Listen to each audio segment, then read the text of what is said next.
Sorry about that. We now live on the air. Tonight, I don't want to talk about this stupid NBA draft bullshit that happened last night. I don't want to hear nothing about no NBA draft tonight. Okay. Damn. The Sixers, man, I thought they was going. I thought they was gonna do something with my boy from Villanova, but they traded him to Phoenix. That was fucked up. They killed his mom's whole damn buzz, man. She was so excited. I bet she like put out her 2 weeks in.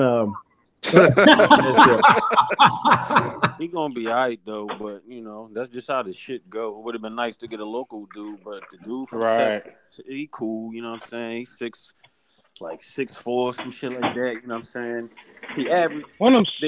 They're comparable. I think the Villanova kid would have definitely been better, but I think the Zaire kid, I think he cool. And besides, they just drafted folks too, so they got to give him at least another year or so to see what he gonna do. Yeah, if he fucking be honest about his health issues. I mean, he had a whole year to recoup. Whatever was going on with him, he had a whole year to recoup. So let's hope that he's more of an asset than a liability for you guys going forward. True that. Yeah. The other thing I wanted to speak on was people are so fucked up these days. I hear that. Like, people were actually celebrating this nigga getting killed. But you know, I think that in every, I think it's exacerbated by social media. I think every time somebody famous dies, you're gonna have people across the spectrum. You're gonna have people across the spectrum for everything. And I think we spend a lot of time highlighting the idiots. You know what I'm saying? I mean, when Tupac died, do you think that there were people who weren't saying that he didn't deserve it? It's just that they didn't have the medium to share that publicly. I don't know. You know, but thank God for social media, because I found out a lot about people that I thought were cool, but really fucking disappointing, man. Degenerate. It's sad, man. It's so sad that Wildbody was bare chest 2 o'clock in the morning, man, doing a PSA. He was. I'm bullshitting. Damn you, digger. Hey, why did a PSA on his YouTube channel, man, bare chested, man, with the taco meat showing, like, hey, whoa. I'm just playing, man. All right. Hey, Gadget, I'm not trying to step on your toes, brother, but I want to get right to it. The West Side Gun shit. All right, hold on, man. Hold on. Let me. Gotcha. What I missed? Let me finish with the fuck niggas. All right, right on. Like, I guess. I mean, are we really? Do we really want people dead for beating up their girlfriends? Nah. Is that what we've come to? Well, shit. If that's the case, Chris Brown would have been dead by now. A lot of motherfuckers should die then if that's the requirements. Ike Turner should have been dead. Hey, you brought up the wrong example, brother.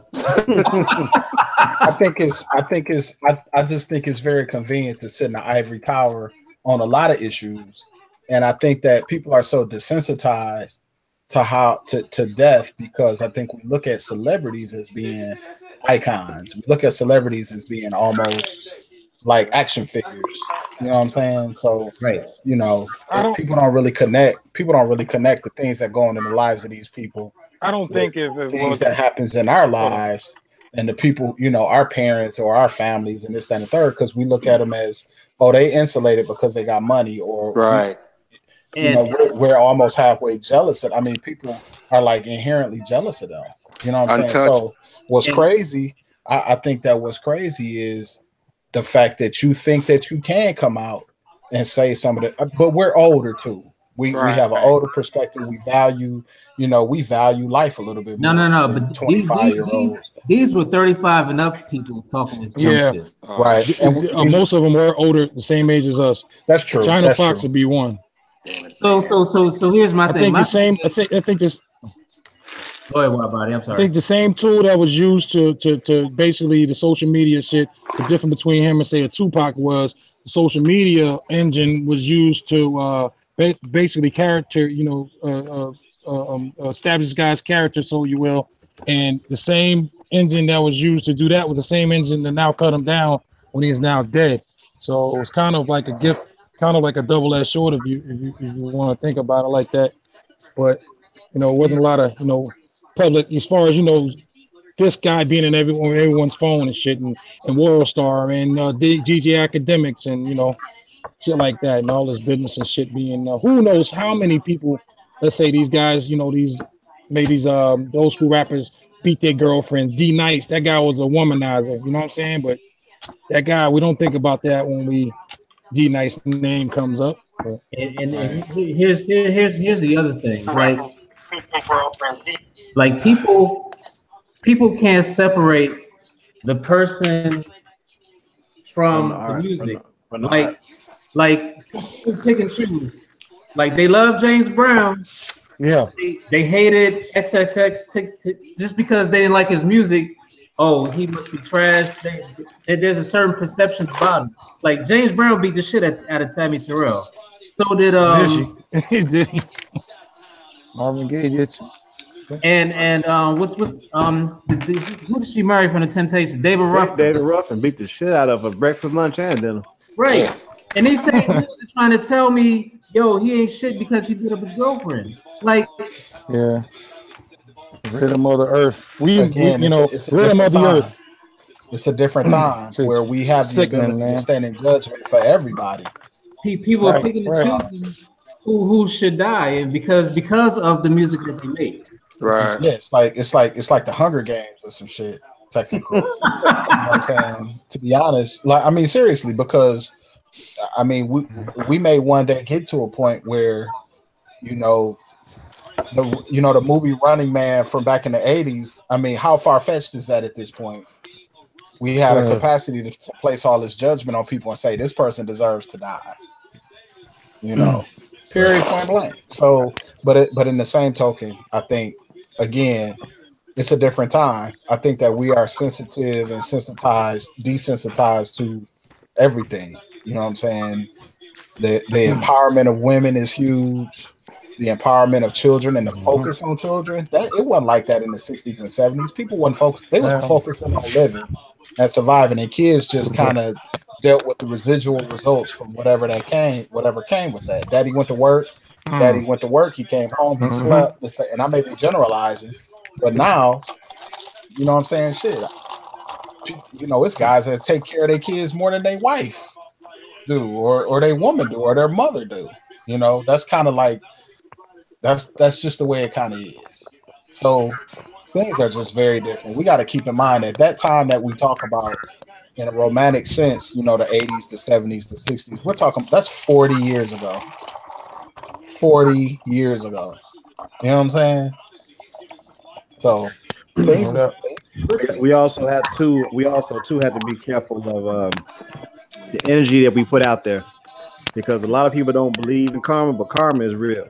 And that's not to I've never heard one song from this guy, but that still doesn't mean that nobody should die in that fashion. Nobody should die, nobody should die behind somebody else's insecurities or jealousies or whatever the case may be. The way he died, no man should die. Nobody should die like that. No one. And then, like Widebody alluded to earlier in the week, nobody should die like that without somebody trying to administer some kind of help, some kind of CPR, some kind of resuscitation to keep him, no matter how far gone he might have been at that point. Nobody lent their helping hand to him. They just pulled out phones.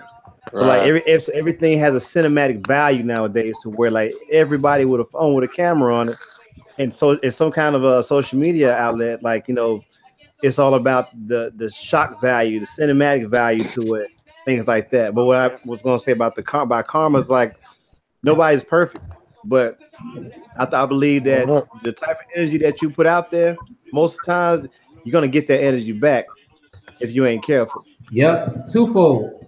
It's twofold. So, like I said, I can never take joy when I think about that dude was 20 years old, man. Like my son is 20 years old. You know what I'm saying? So, like, I think about that shit. Like I've been thinking about that all week. Like, damn, like my son 20 years old. Like shit, like dude, you haven't even lived. And the young man who committed the murder, he ain't even beginning to live. Right. You know what I'm saying? You ain't even beginning to live yet at that age, bro. Like that man was just on the path of trying to right his mistakes. Absolutely. What was the motive? But anybody know the motive? Because I've been out. I stopped even being on social media. Robbery. But I pray that, man. You know, I pray that the soul, that the peace that he was seeking, man. I hope his soul has found that peace he was looking for, man. Because he had a rough going, in terms of his mental health and all that good stuff. And no matter how much money you got or how much notoriety and fame you got, people are still hurting.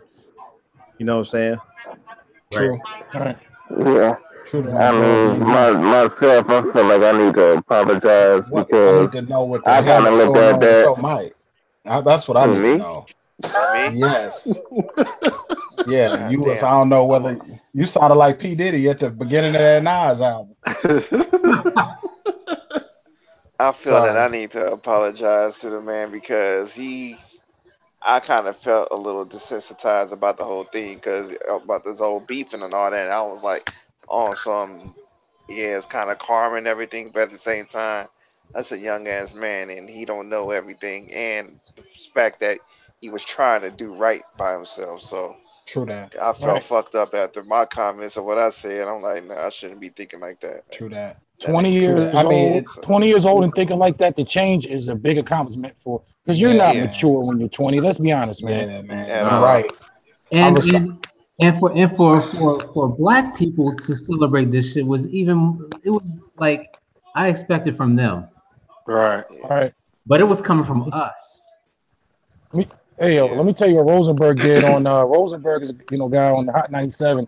He does something on a channel called WFAN in New York, and he said when he heard about the death, he interrupted the sports and said, this guy died, and he had the first thing he said is he had a troubled past and all that shit. He wasn't he said he wasn't no angel. Yeah, he was no. Yeah, angel. He was no angel or something like that.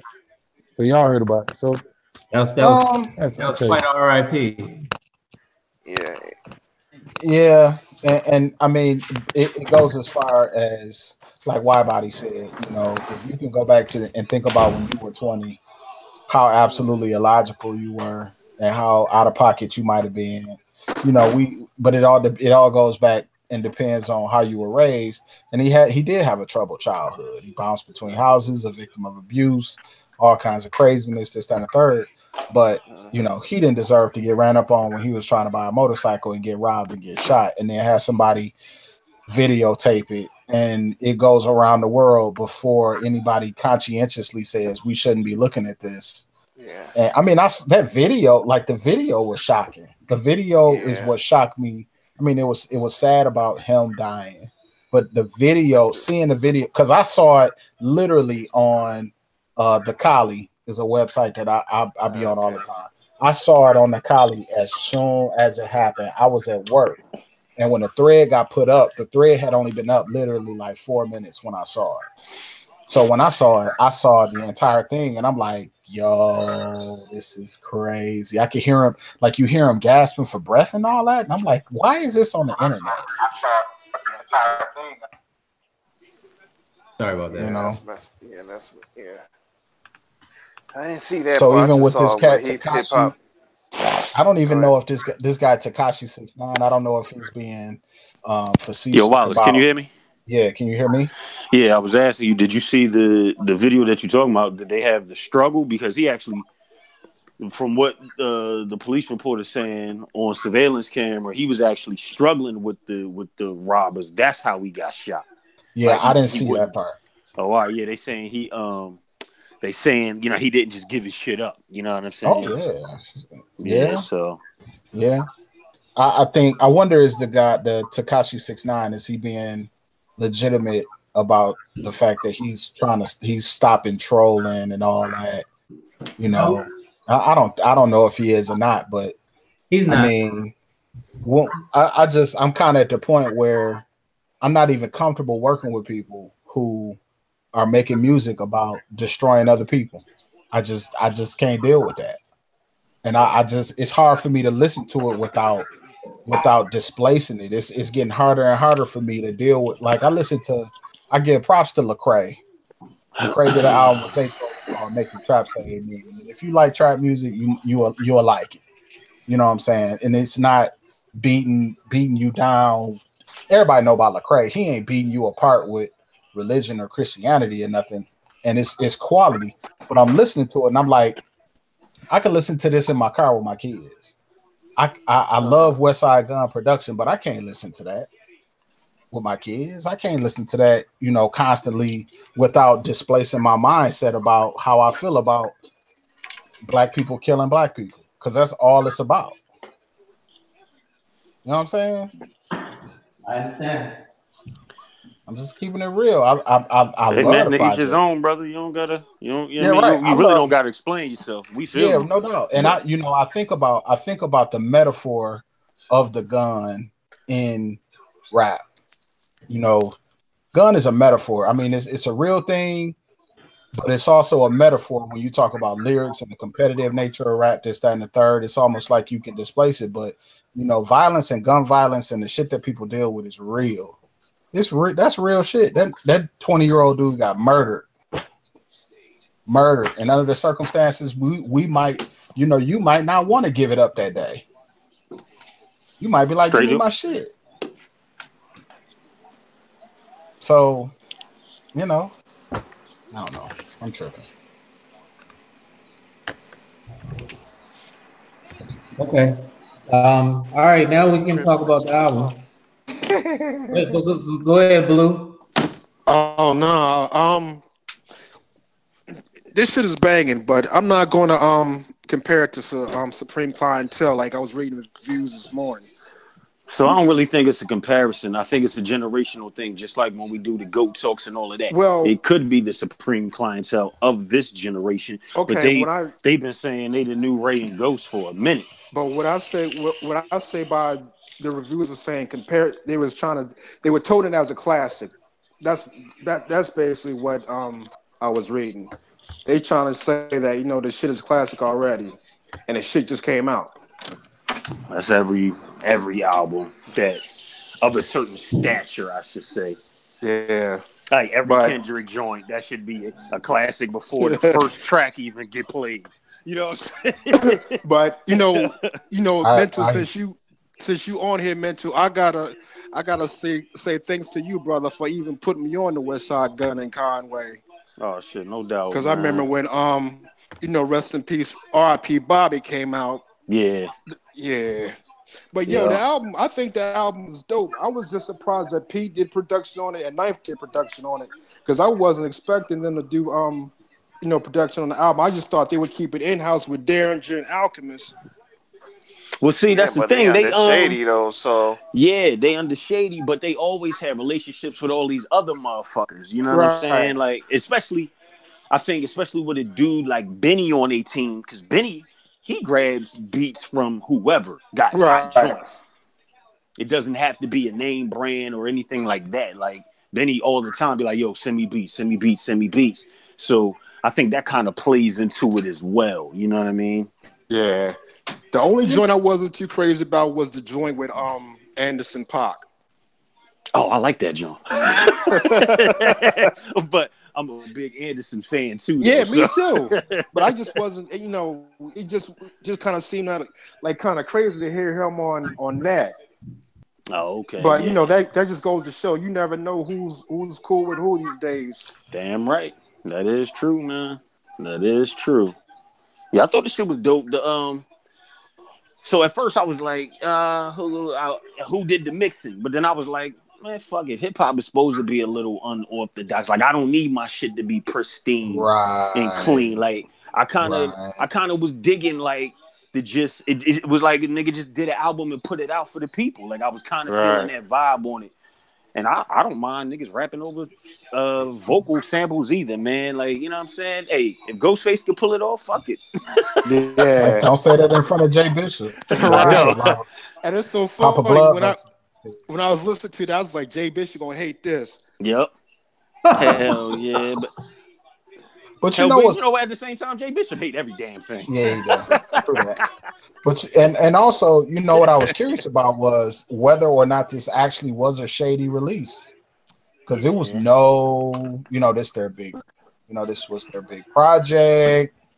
West Side is like the biggest people who they've signed recently or whatever, and you just did not.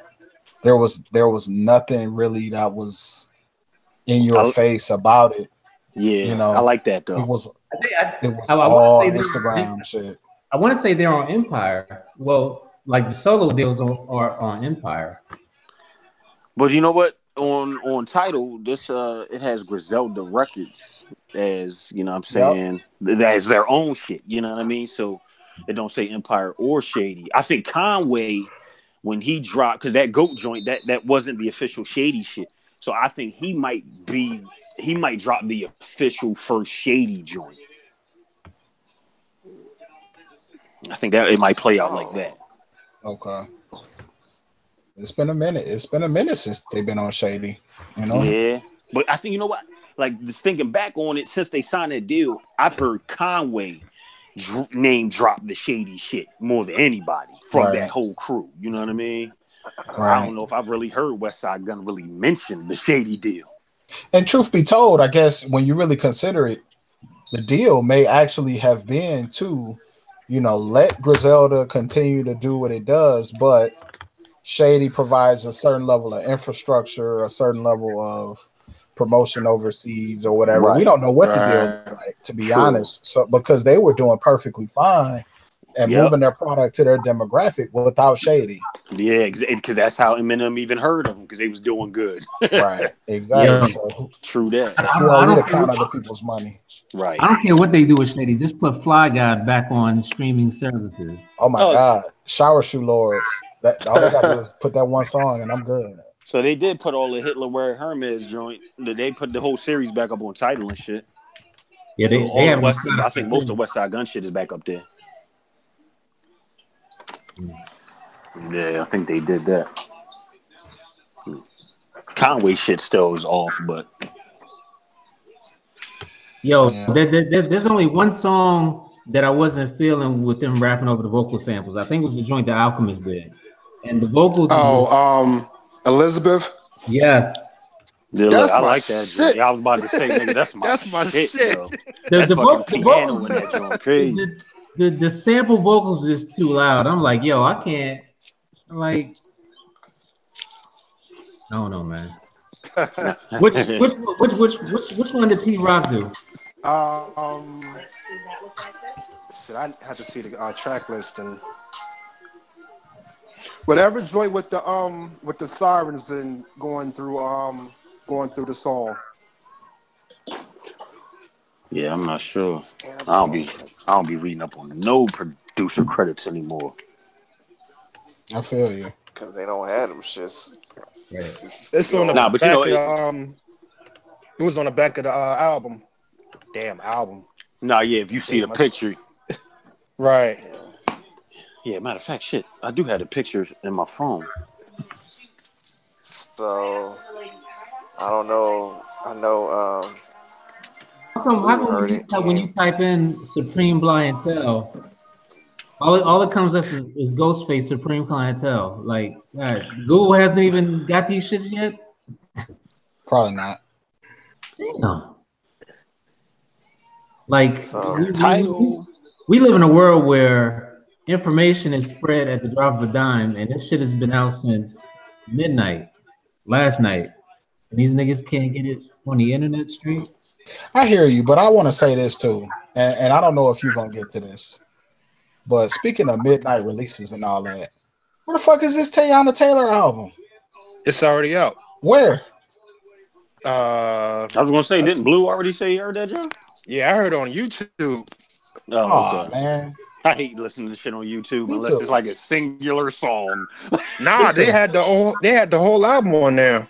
Yeah, no, that's what I'm saying. But what's the name of the album? So what's the name of the album? Keep the Same Energy. Oh, it's called Keep the Same Energy.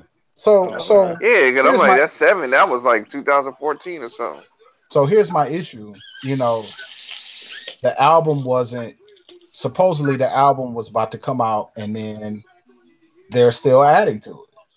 You know what I'm saying? They're still adding to it. Word. So she couldn't rock with the 7 joints, huh? I guess not. They're still adding to it, or it wasn't mixed. And so the same thing happened with the Nas thing. And I think it's kind of I think it's sad to a degree because it's rare where we're as involved in these mainstream releases where you seemingly know exactly what's going on because you've been brought in so much.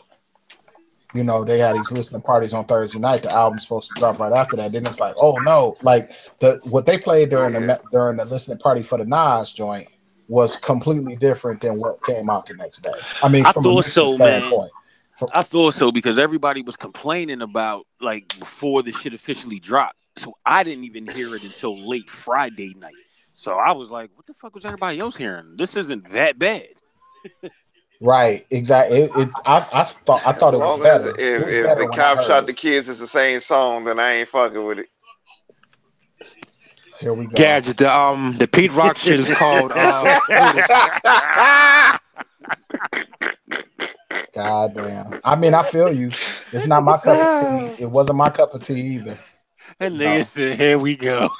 Right. I mean, that song was why the reason I say that is because that song has like divided the rap community. I actually fuck with that song. Yeah. Right. Yeah, I fucked with it. Yeah, right. It just some cats just. I mean, and I it's not great to me either. I got to be honest, but I mean, I haven't even went back. What's crazy is I'm a Nas head, and I haven't listened to that album again since Monday of this week. I probably listened to it about 7 times. Shit, I got 2 listens. That's it. I listened to that Cudi joint more than I listened to that. I'm gonna be honest. See, now that I've only listened to 1 time. Look, I didn't even realize that Mos Def was on that album, yo. I didn't even know Mos was on the album because I only made it through half of each song. So I never got to his part. Oh, man. The Cudi joint is crazy. I'm sorry. The Kids See Ghosts, that's one of my favorite joints of the year. Okay, I fuck with that more than a Nas joint. Wow. I barely fuck with that joint. All right, so what y'all think about that Gibbs joint? You already know what I feel about it.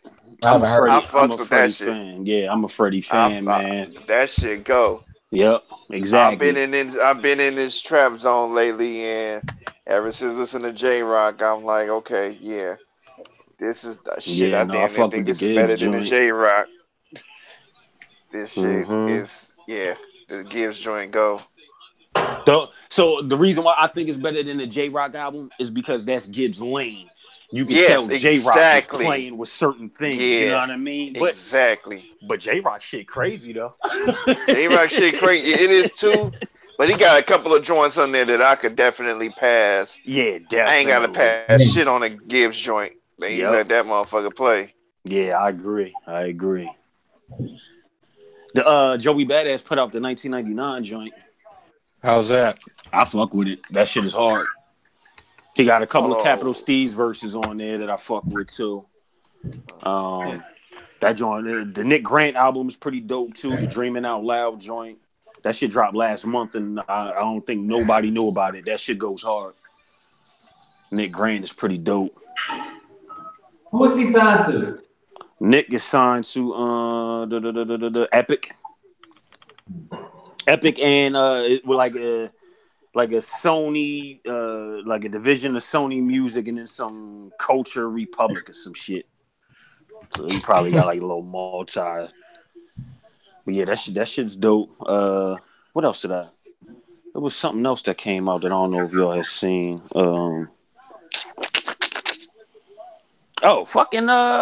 So Freeway from State Prop, he dropped that shit cool, but my nigga Gunplay dropped it, and that shit is dope.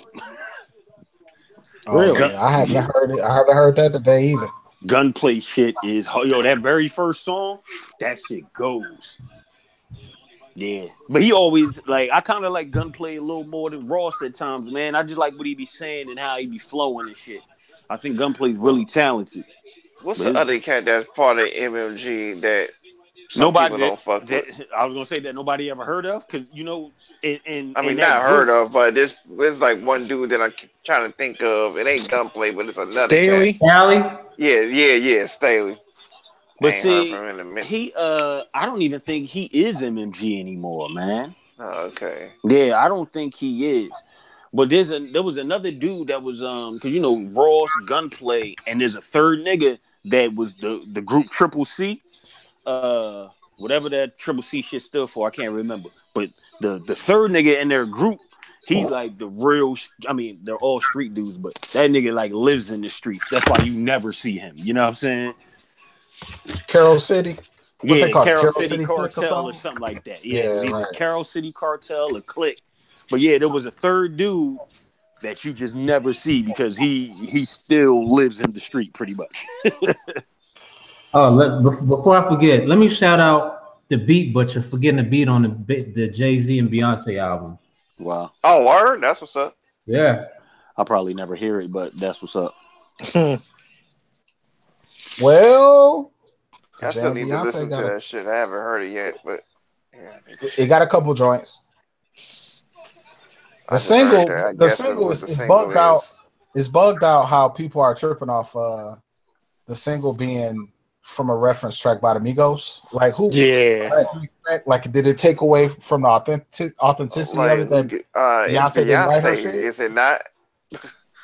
Right. It's Beyonce though. So what's the problem? Right. Kelly Rowland was my favorite Destiny's Child, so I ain't Beyonce cool, but I don't know. For some reason, we want to hear that but shit. I'm like, but why is the motherfuckers tripping that she got reference tracks? It's Beyonce. She ain't out here writing her own shit like that. But again, somebody is bound to trip. It's social media. Somebody is bound to not respond in the way that. Do you know what it is? Because R&B singer though, like what true that, but think about the level and the craziness that goes on beyond Beyonce's name. I mean, her fucking fans is called the goddamn Beehive, and let anybody say anything wrong. You know what I'm saying? So that's why I think it was probably some diehard ass Beyonce fan that just got their heart broke. But we know damn well she sings some people written shit all the time. She's an R&B singer. But her job is not. I bet you a lot of people don't know that though.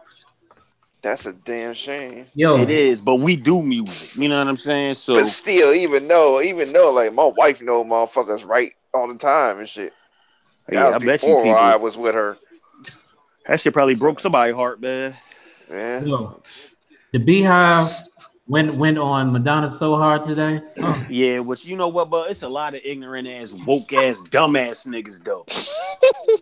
Like, yo, to take what Madonna said and turn it into some racist slavery shit, like, all right, man. Like, first of all, half of y'all, there was a picture of Beyonce and Jay-Z looking at a wall full of pictures of Madonna, and Madonna was like learning from the master. So everybody was like, "Oh my god, master, slave master," and it's like, no, dickhead. How the hell did that come from, slave master?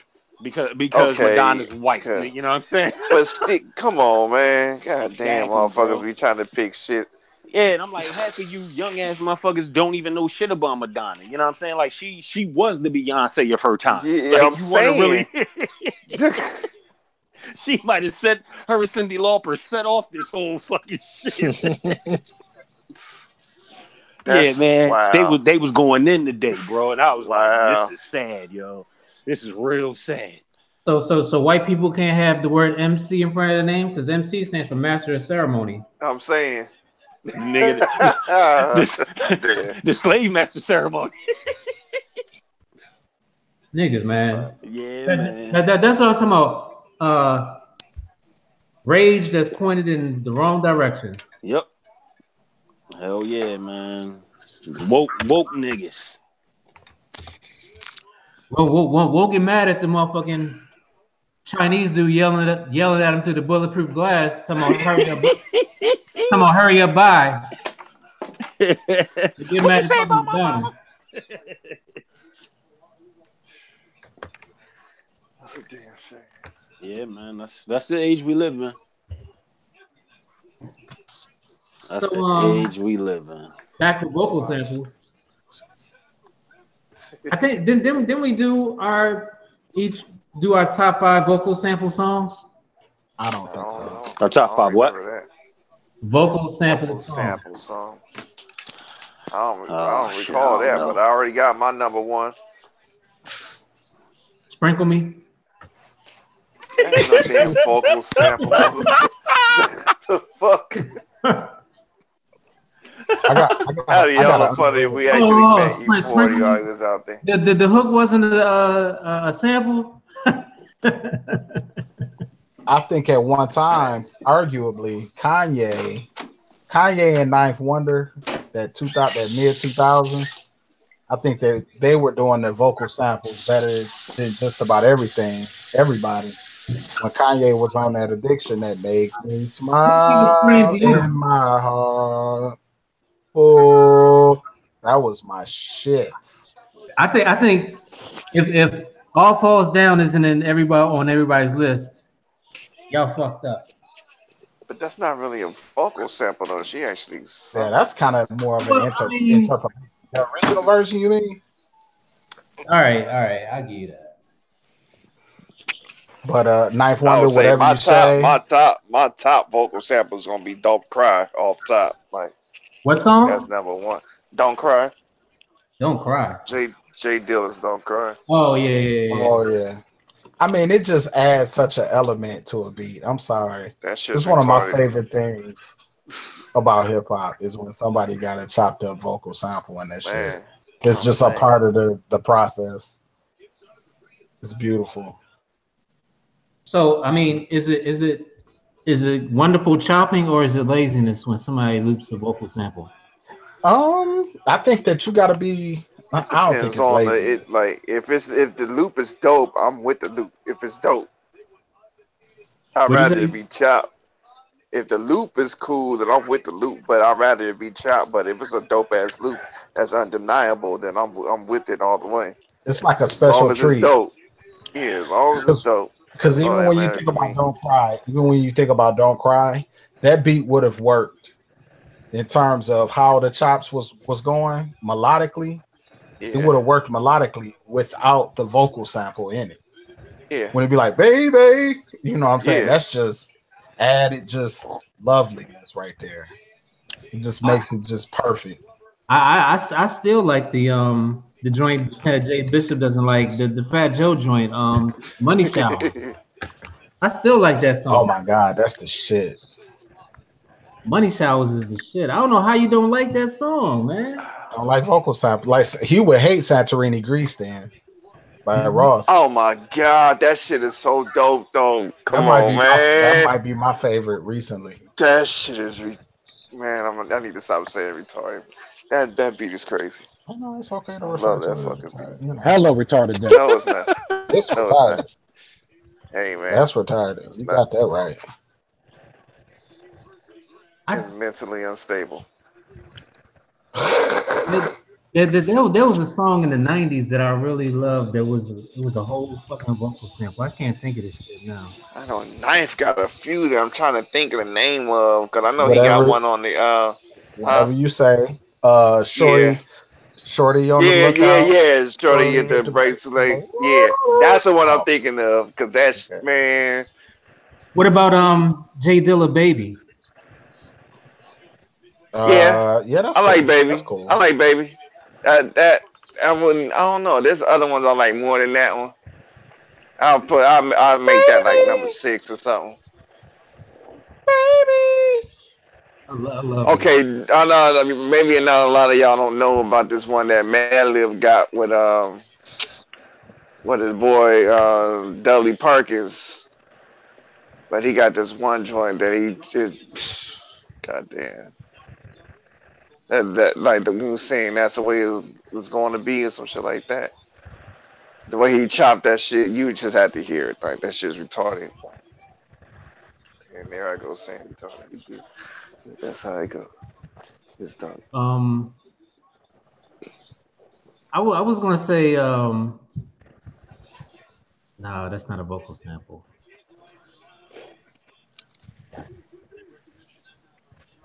Like there's really a lot out right now, but my mind is just went blank right now. I mean, I think there was a video that came out. I think it was by Vox, about a year and a half. It was right around the life of Pablo when they was talking about how Kanye uses the voices as almost like an instrument. In the majority of his popular songs, he has vocal samples. Even that Laura Stretch My Hands, that Can I Touch You? You know what I'm saying? That shit is cold. Pause. That shit is I'm thinking of one that's it's not that big of a song, but and the vocal chops in it is not a whole lot, but it's still dope that they Stay Up joint that 88 Keys had with Kanye. Yeah, I like that. I like how he chopped that. Mm-hmm. What about Common's Go? Go. Yeah. Testify on that album had a vocal sample. Yeah. Testify is crazy. Testify is mean. Yeah, Testify. Damn, good. Especially when you hear the original. Right. Yeah. And honestly, like I would have never used that. So I would have never used it. You would have never used that beat? I would have never used that sample. Like I would have looked for a break in the singing. Before you look my love away. That's cold. That was cold. So I have something. You know that it is late June. Next week when we do the show, it'll be June 29th, which will literally be very close to the middle of 2018 already. Do y'all realize that? Crazy, yo. So I got a couple of questions for you. Praise God. And I don't want you to hesitate. I want you to really honestly think about this. Who you talking to? I'm talking to all of you. Oh, okay. All three of us. This is your 2018 mid-season awards here. Okay. 2018 mid-season awards. Let me see. I wrote it down for you. Hold on. Let me pull it up. Okay. Top 5 projects of 2018 so far. Top 5. Book of Ryan, number 1. Ooh. I don't know, it's 2, but I think Fontaine project might be number 3, if not 2. In no order, and it don't have to be in any order. You know. Book of Ryan, Fontaine album. This Cavalier joint, I'm fucking with big time. I'll put that in there, and Bobby Vino, I'm putting that in there too. That's your boy recommendation, Arian Foster. Yeah. Fuck. Who else? Shit. I don't know for the last one. Yeah, I had to think about the last one.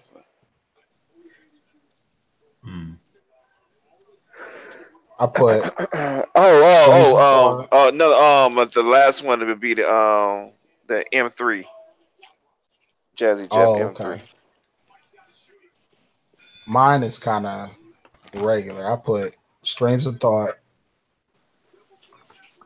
I put Kids See Ghosts. It's my shit. I put KOD, J. Cole shit. I put Big Boss in Volume 2 by Payroll Giovanni and Cardo Got Wings. And man, I went back to that Black Panther album this week, man. That Black Panther album was great, dude. It was Yeah, I know a great. lot of people don't fuck with that album. I fuck with it. I It's think cool. that Yo, shit is fantastic. You that, have to be in a super. You have to be in a certain mode for that album, though. yeah, that lead single grew on me. Like I didn't like it. I didn't love it at first, but then I saw the movie, and when they played it at the end, I was like, Yeah, yes, this song goes. What are y'all talking about? Black Panther. Top five, yeah, Black Panther. Oh, okay. but he was talking about what's your top five half of this year albums Hmm. mid year. So far, I have the Black Thought album.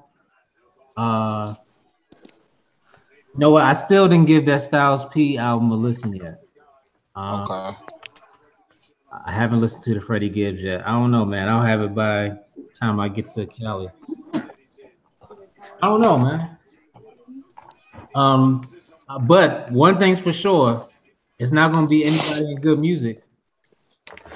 Yeah, I mean, I can't be mad at that. I can't be mad at that. I mean, the Nasir joint was okay. So let me finish the listings before I even say that. So we talked. What is your one project of the year? So for RTO is Book of Ryan. Yeah, Like if number you only one, could Book of Ryan off your top. best one, what project can be mixtape, EP, album, whatever. Like if you had one to share with people, what would it be? Hmm. Oh man, that's hard. Maybe hard to do. Let me go to my most listened on Spotify. See. There you go. Yeah, man. I mean, just Book of Ryan. It's just Oh fuck. shit. I love that fucking album. If I go to my most played, it's nothing this year. Damn. You said it's nothing this year. Nothing this year. You know my number one, the most streamed, my most streamed album is G Unit Beg for Mercy. Lionel Richie's greatest hits. Whatever, nigga. G Unit Beg for Mercy. Oh, you know what? My album, to be honest with you, and I didn't add this at the time. I did go back into my Spotify real quick. And you know what I think my favorite project of this year was that Sky Zoo. I love that Sky Zoo album. Yep, definitely was dope. I need to listen. One of my I haven't heard favorites. that. One of my favorites. What about Verse of the Year? So hold up, y'all talking about top 5 albums of your own personal choice right now? Yeah, half of this year. Of this year so far. The first half of the year. Of this year? Yeah. All right. Hold up. I'm gonna definitely say Jazzy Jeff just because. Yeah. It's Jazzy Jeff. Yeah. AM3 is retarded. Yeah. It's a good album. This year, man, damn. Fuck. I'm gonna say. Well, shit. Planet Asia actually dropped 2 this year, and they was both fucking banging. Oh, Planet Asia, yes. The Mansa Musa joint he just dropped is fucking retarded. Who are you doing production with?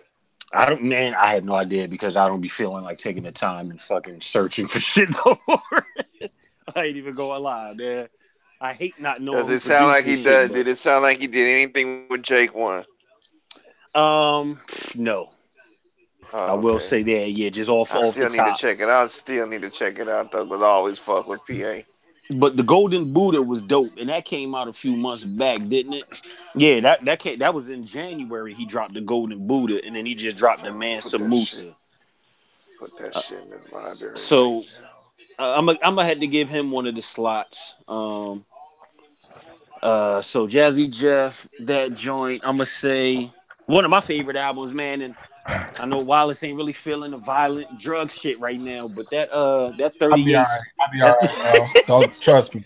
That 38 Special Benny album was fucking retarded. That shit is nice. That shit is nice. So 38 Special dropping the project with Coogee Rap called The Son of Coogee Rap. They dropping it in July. And if it's anything like the first single, it's about to be a problem, yo. Like it's nothing but like G-rap type street tales, you know what I'm saying? Just over hard ass beats, but like lyricism at a very high caliber. So I'm gonna put that So up there. what Planet Asia album you said? The Golden Buddha.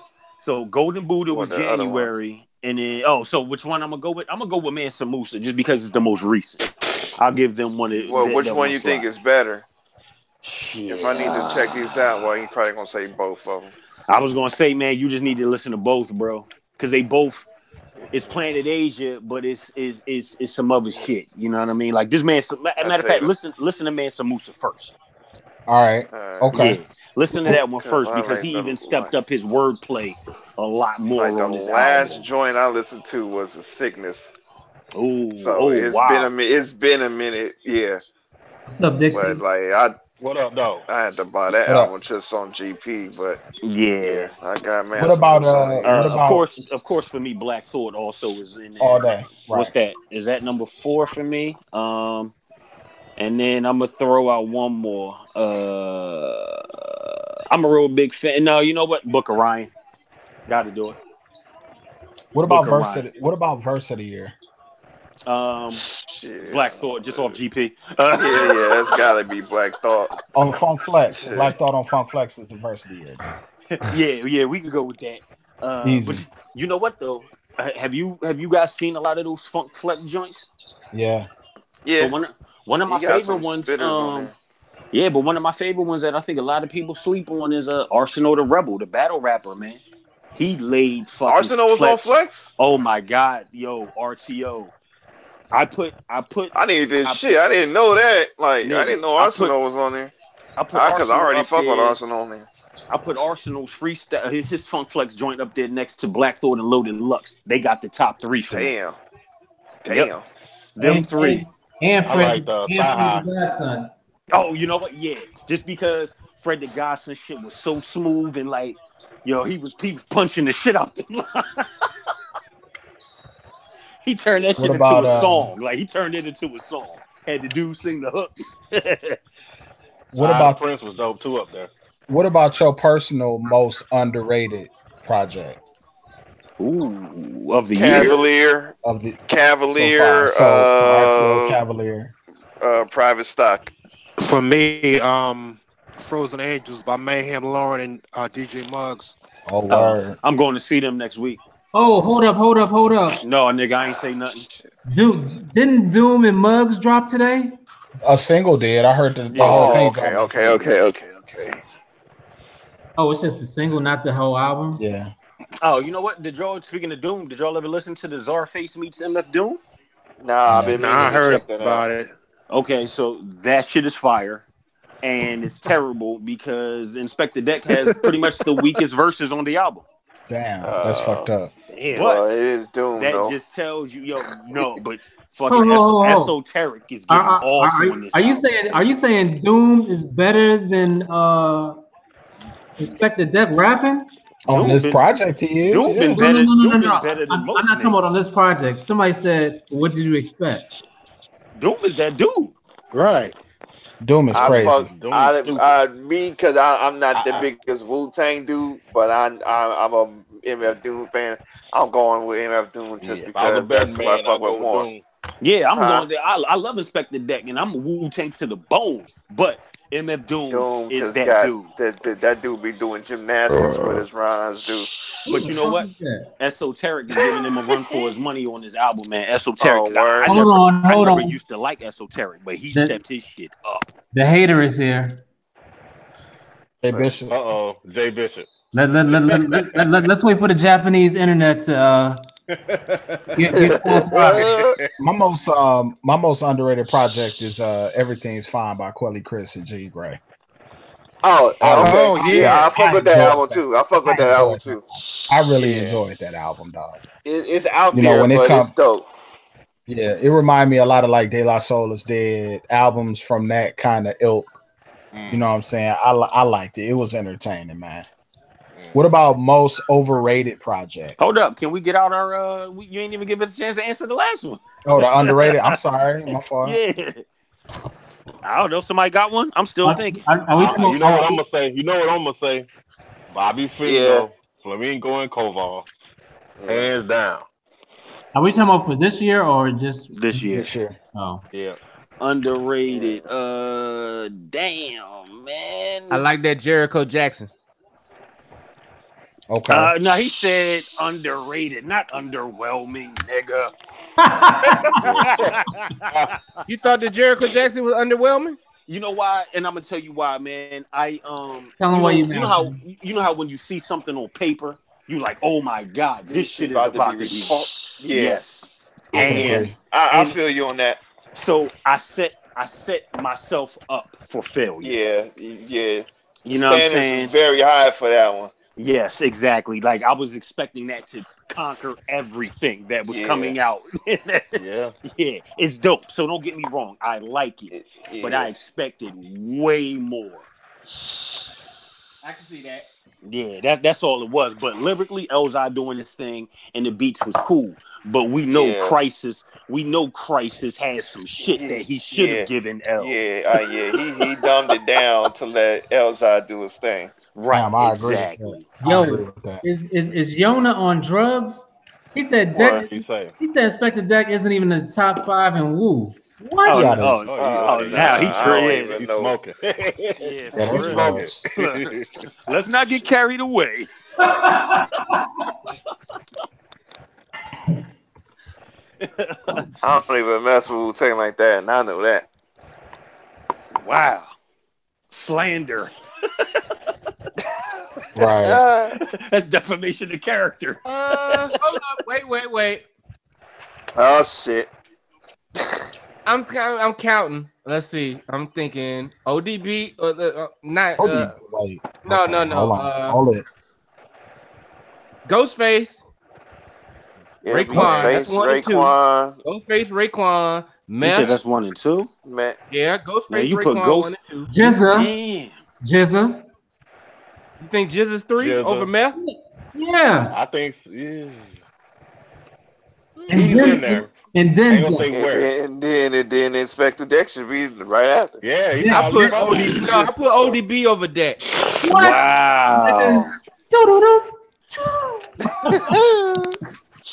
ODB. I mean, Deck had the lyrics, but ODB had the memorable shit. Man, we talking about bars, man. We talking about nigga, yeah. Because to be honest with you, I know damn near all of the Wu-Tang verses, even Whack Ass Inspector Deck's verses. The whole Wu-Tang was memorable to me, but like in this list, there's no way ODB is ahead of most of ODB. You putting ODB last? No, fuck no. You got to gonna hold that last spot forever. Look, just off of Black Shampoo alone, that nigga gets the last. Oh, hold up. Deck might come in 5th after Capadonna. Wow. Nah, he wouldn't be under Capadonna. Capadonna too inconsistent. Capadonna, you gotta share last place. I wouldn't say. Oh, I don't know about. Yo, this is actually a hard one because I think Method Man should probably be number 1 as far as lyrics. More than Ghost? Ghost.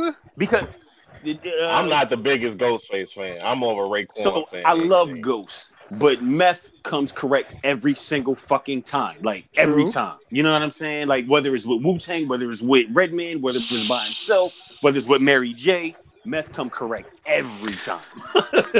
So y'all just said fuck. And he went bar for bar with Big. So y'all just said fuck RZA, huh? Yeah. RZA would be in the bottom half to the bottom. RZA would be in the bottom because RZA is way too inconsistent. Wait, between RZA, Capadonna, and You God, that's bottom 3 right there. Yeah, bro. Hey, we can't be doing no Capadonna slander on him, man. You know what? The Capadonna always gonna have a fucking spot in my heart just for the Winter Wars verse alone. Damn, you just read my mind. Mental. That's his marquee verse. Everybody, that's his marquee verse. Because that was one of them verses, man. When that shit dropped on Power 99 back in the day, the very next day, all of us that was diehard Wu-Tang fans knew that Capadonna verse because we all recorded it and listened to that shit a million times before we got on the school bus. Like that's how memorable that shit was. Right on. You know what I'm saying? Right. Because it was like, first of all, It was like the first time niggas heard Freeway on 1-800 Hustler. Like, who the fuck is that? Yeah. It was one of those moments. Be a second balls. Right. All things back and forth. And it was so unorthodox, and it was like, yo, that nigga's crazy. You know what? To be honest with you, B, when I didn't know anything about Freeway, when I heard that song, when I first heard that song, I thought he was like a seedy Italian dude. That's like a little like he was a Goomba. Right, a Vinny from Doogie Howser looking ass motherfucker that was rapping that shit. I always liked anybody who had their own style. And when I first heard Freeway, I was like, you know what? I'm not sure if I love this, but I like the fact he got his own style. Don't nobody sound like it. Exactly. I mean, that's why I like ODB. ODB had his own style. Oh no, we love ODB, but how can y'all say Inspector Deck when he had the best verse on Triumph? Well, that's the point. Like, we're not saying he's not in the bottom. He has to be. Okay. Yeah, no, we for him. No, Yoda was saying that he was who has bottom He's five. not in the bottom. It's just about where in the top he falls. Yo, right, exactly. I know y'all gonna agree with me. Please tell me RZA had the worst verse on Triumph between him and Master Killer. Yeah, I would give I it to agree. RZA. You know what? I don't think any of Master Killer's verses are like I'm a very big Master Killer fan, but I'm also a very big 5% type dude. So a lot of shit that he be saying, man, just resonates with me.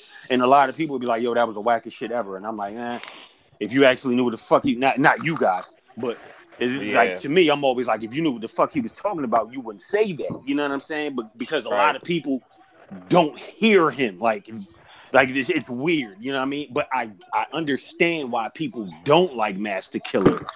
But, you know, for how I grew up and my family members and, you know, Muslim 5%, it resonates. Everything he says be resonating at home with me. You know what I'm saying? So he's in my top 5 of the Wu-Tang. I like Master Killer. Me too, man. Me too. Yeah, I do too. You know, I mean, I like them. I put ODB in the like bottom. the solo album, but on Triumph, he was dead last. Yeah, Deck did have the best verse on the Triumph. I felt like, to be honest, on Triumph, I felt like Ray didn't blow. Ray didn't blow me away. Nope. And Inspector Deck, although he didn't have a verse, he had the hottest lines on the Tupac joint. I got my mind made up. Yeah. Yep. And look, Method Man killed that. So like I'm saying, Method Man be killing everything. And stay on point like icicles. I was like, good lord. And Inspector Deck killed Above the Clouds. Oh, he definitely killed Above the Clouds. He definitely killed that joint, man. Yeah, he did. The best part of that Triumph video though was fucking Capadonna spinning in the chair changing outfits. Yeah, remember that? Yeah. Every time he spun around, it was a different outfit, and that shit was cold. Hey, but people sleep on you guys' verse on Triumph. That shit was fire to me. Yeah. You got has his moments, but most of the time they are unimpressive. That was a good one though. Yeah, that was a good one. You know what though? He had the best beats on, I believe, pretty much any solo project. I think he had the best beats, man.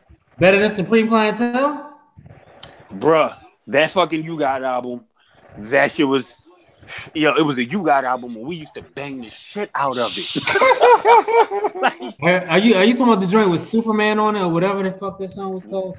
Batman shit when he had the Batman outfit on? Whatever the first solo album he did, whatever that first one was. Them beats that had So Bizarre. Yeah, I think that was, those beats was.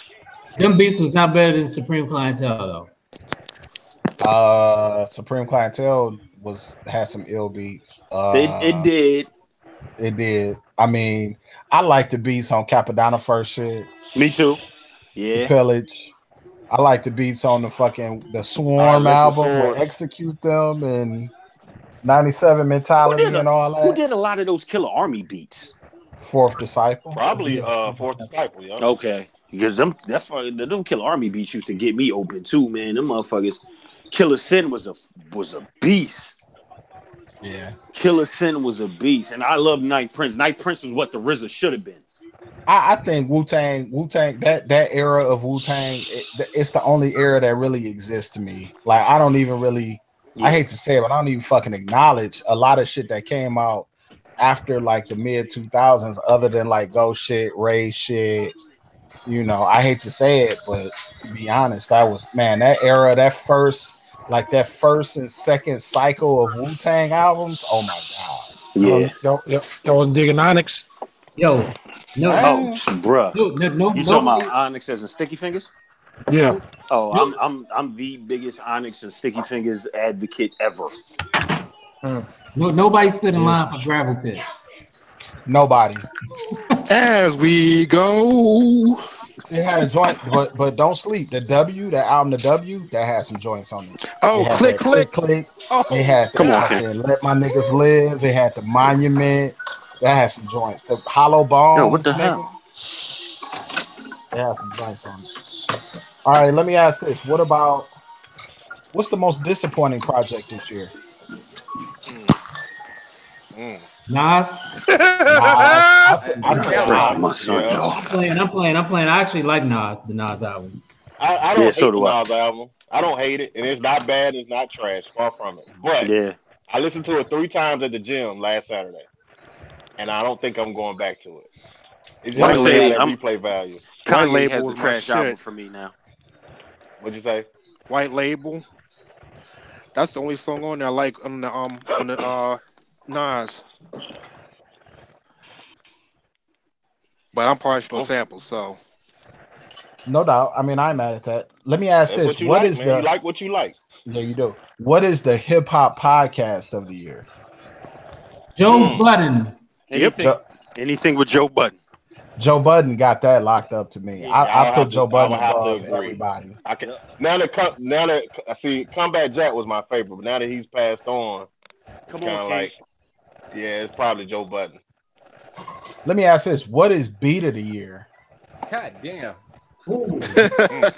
Say it. What is your personal beat of the year? Something off that Royce album. I'm gonna say Bob Lobo. If not Bob Lobo, it's gonna be what's the joint where he's telling the story about his family at holiday time? I love that beat.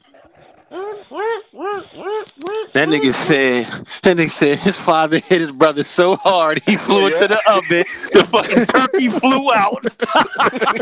Man, where your Tim's at? Did the Ross joint come out this year? No. Okay, fuck. I was gonna say because he would probably have a beat of the year. No. Yeah, for me, Wallace, if I gotta pick one, I'd probably say Bob Lobo. Yeah, I would say Bob Lobo too. My head just paused. My head just started grooving. Like, man. You know what? Did we do sleeper albums of the year, Wallace? I did. He said underrated. So I'm gonna say Sci-Hi the Prince. No Dope on Sunday. Was that this year? Yeah, that was this year. Yes, it might have been. Matter of fact, I believe it was this year. I'm about to tell y'all the date right now. I think it was. Oh shit! Nope, it came out in goddamn November. Yeah, I figured. Damn it. But it's still it's still majorly slept on. It is, man. Yeah. Damn. It is. It was a dope album. Damn. Yup. Yeah. Again, for me, jazz, hip hop, sample based hip hop, lyrics okay. Very minimal trap stuff on there. There's a beat on the Jericho Jackson, that joint 17, where Crisis flipped that Hey Mr. DJ sample. I like that shit. I mean, for me, my beat of the year is To-Do List off that Jericho Jackson. Oh, okay. I love that beat. And it's so simple. Any one of us could have made the beat, but it's one of the beats where I'm gonna tell you my biggest somebody could just black out rapping. If any one of us had that Slick Rick sample, oh Lord, it would have been a monster. I don't think so. If anyone of us had that Slick Rick sample, we wouldn't have sampled it. It would have been a monster. They basically looped the shit and just let it play for 3 fucking minutes. Like, so you know what we would have did though? We would have allowed it to start that way, but we would have done something to it where it would have blended into something else. But it kind of stayed. It kind of hung out and stayed the whole time. I wouldn't have had that nigga rapping over it. We all know that. See, but he could have done some things with filtering to kind of help that. You know, it's things they could have done. And I just feel like they took the lazy way out with that. I just want him to put out the acapellas. That's all. Ain't gonna happen. You're gonna be a waiting motherfucker. I've been waiting on. Ain't never gonna give y'all the acapellas. I've been waiting on. I mean, they just stopped making acapella. And to be honest, I don't know if I want to hear 20 different versions of this shit. Hey, I was thinking the other day, the reason trap shit is winning in the club is because niggas be making this fucking boom bap head nod and shit and don't make no fast pace. Everything hip hop niggas make is below 87 beats per minute. Nobody goes above 93 no more. You mean outside of this crew, right? Yeah. Okay. Mate, I can't disagree. I cannot disagree. Hard rock niggas don't dance. So at least make some sample based good dance music, some up tempo shit like the head nod nigga shit. That's for the cars. But make some shit that's gonna bump in the club. Yeah, but I'm saying that they audience. You think anybody in the Griselda's audience is dancing? They're not dancing. I ain't talking about them. No, but I know what Gadget's saying though. I'm gonna give you a perfect example of what Gadget's talking about. The last sample based boom bap ish song that I heard that went hard in the club was French Montana Baller. I don't even remember that. It had the horn sample. Oh shit! I don't know. You said that. I thought about All the Way Up, but that wasn't. He was on there, but that was Fat Joe's record, wasn't it? Yeah, that was Fat Joe and Remy. Well, so the last sample based club song was the song that Jay Bishop doesn't like with the Ralph Tresvant sample. No, Game has some. That was kind of trappy though, right? I'm talking about big hit in the club. Nah, man, I bet you it's gonna be a J. Cole or a Kendrick joint. That's probably Didn't Game have some shit on that 1992 album that could have been? I bet you Worthy of the Cole club. should be on the radio and in the clubs and shit. And Nigga, I'm 46 years old. I don't know what they're playing in the club. What's up, J Pass? What up, man? What up, J Pass? Hold on. What up? Chilling, man. We have the two niggas on here that make the up tempo music right here. Mm-hmm. Oh, Jay Bishop, that joint, I listened to it, man. It's crazy. Crazy. Yeah, man. That's what I said earlier, man. That's great, man. That's good, man. That's real good, dude. Appreciate it. Really good. You Really need good to work. do something. You need to get some visuals somehow of like Japan and put the music behind it. Like, make it like a scene. What they call them shit? Videos of just you just walking around and shit. Oh yeah. I know what you're talking about. Do something like that. Shit just cannot die. Like, you got to do something with that. Yeah, nigga, get creative. I had my first I like the beat, but nigga, you can't sing comment. I was like, yeah, oh, that's cool. That's kind of the point, though. You're not trying to sing. Like, I really don't give a fuck, but that's cool. I mean, you think Drake can sing?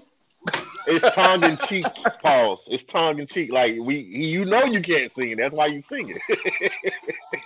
You know? Nah, he don't think he can sing. I think you know what? No, I don't think he's trying to like. I've learned. I'm at that point where I just don't give a fuck. I think you sound great, brother. Don't put no auto tune on your shit. I'm gonna talk about you. Hey, Pass. How's that project with the chick you working with? The project with the chick. Yeah, you working with an R&B chick? Nah, I'm not. I mean, I was trying to get some R&B chick on the album, but I'm not working on specifically. Nah. Oh, okay. Nah, he working on his album. You working on your album, right? Ain't you? Yeah. Yep. How much further you Big got? Red, hey, look at Big Red. Ask no question. Shut up. When I'm gonna get them masters, nigga. No. My office hours are. Oh, boy. Yeah. I'm just about Jay that. Bishop. Just about Yeah, you wonder why I ain't signing the late pass. Shit, y'all be whooping on his ass over there. So I watched the New Edition joint, right? Oh yeah, go ahead. And you know what, man? Why are all black record executives gotta be gangsters? I ain't know Gerald Busby was no gangster like that. Like when Mike came up in the office and that nigga swole up, like, nigga, who the fuck you talking to? I was like, damn. All record executives, this nigga gangster, motherfucker.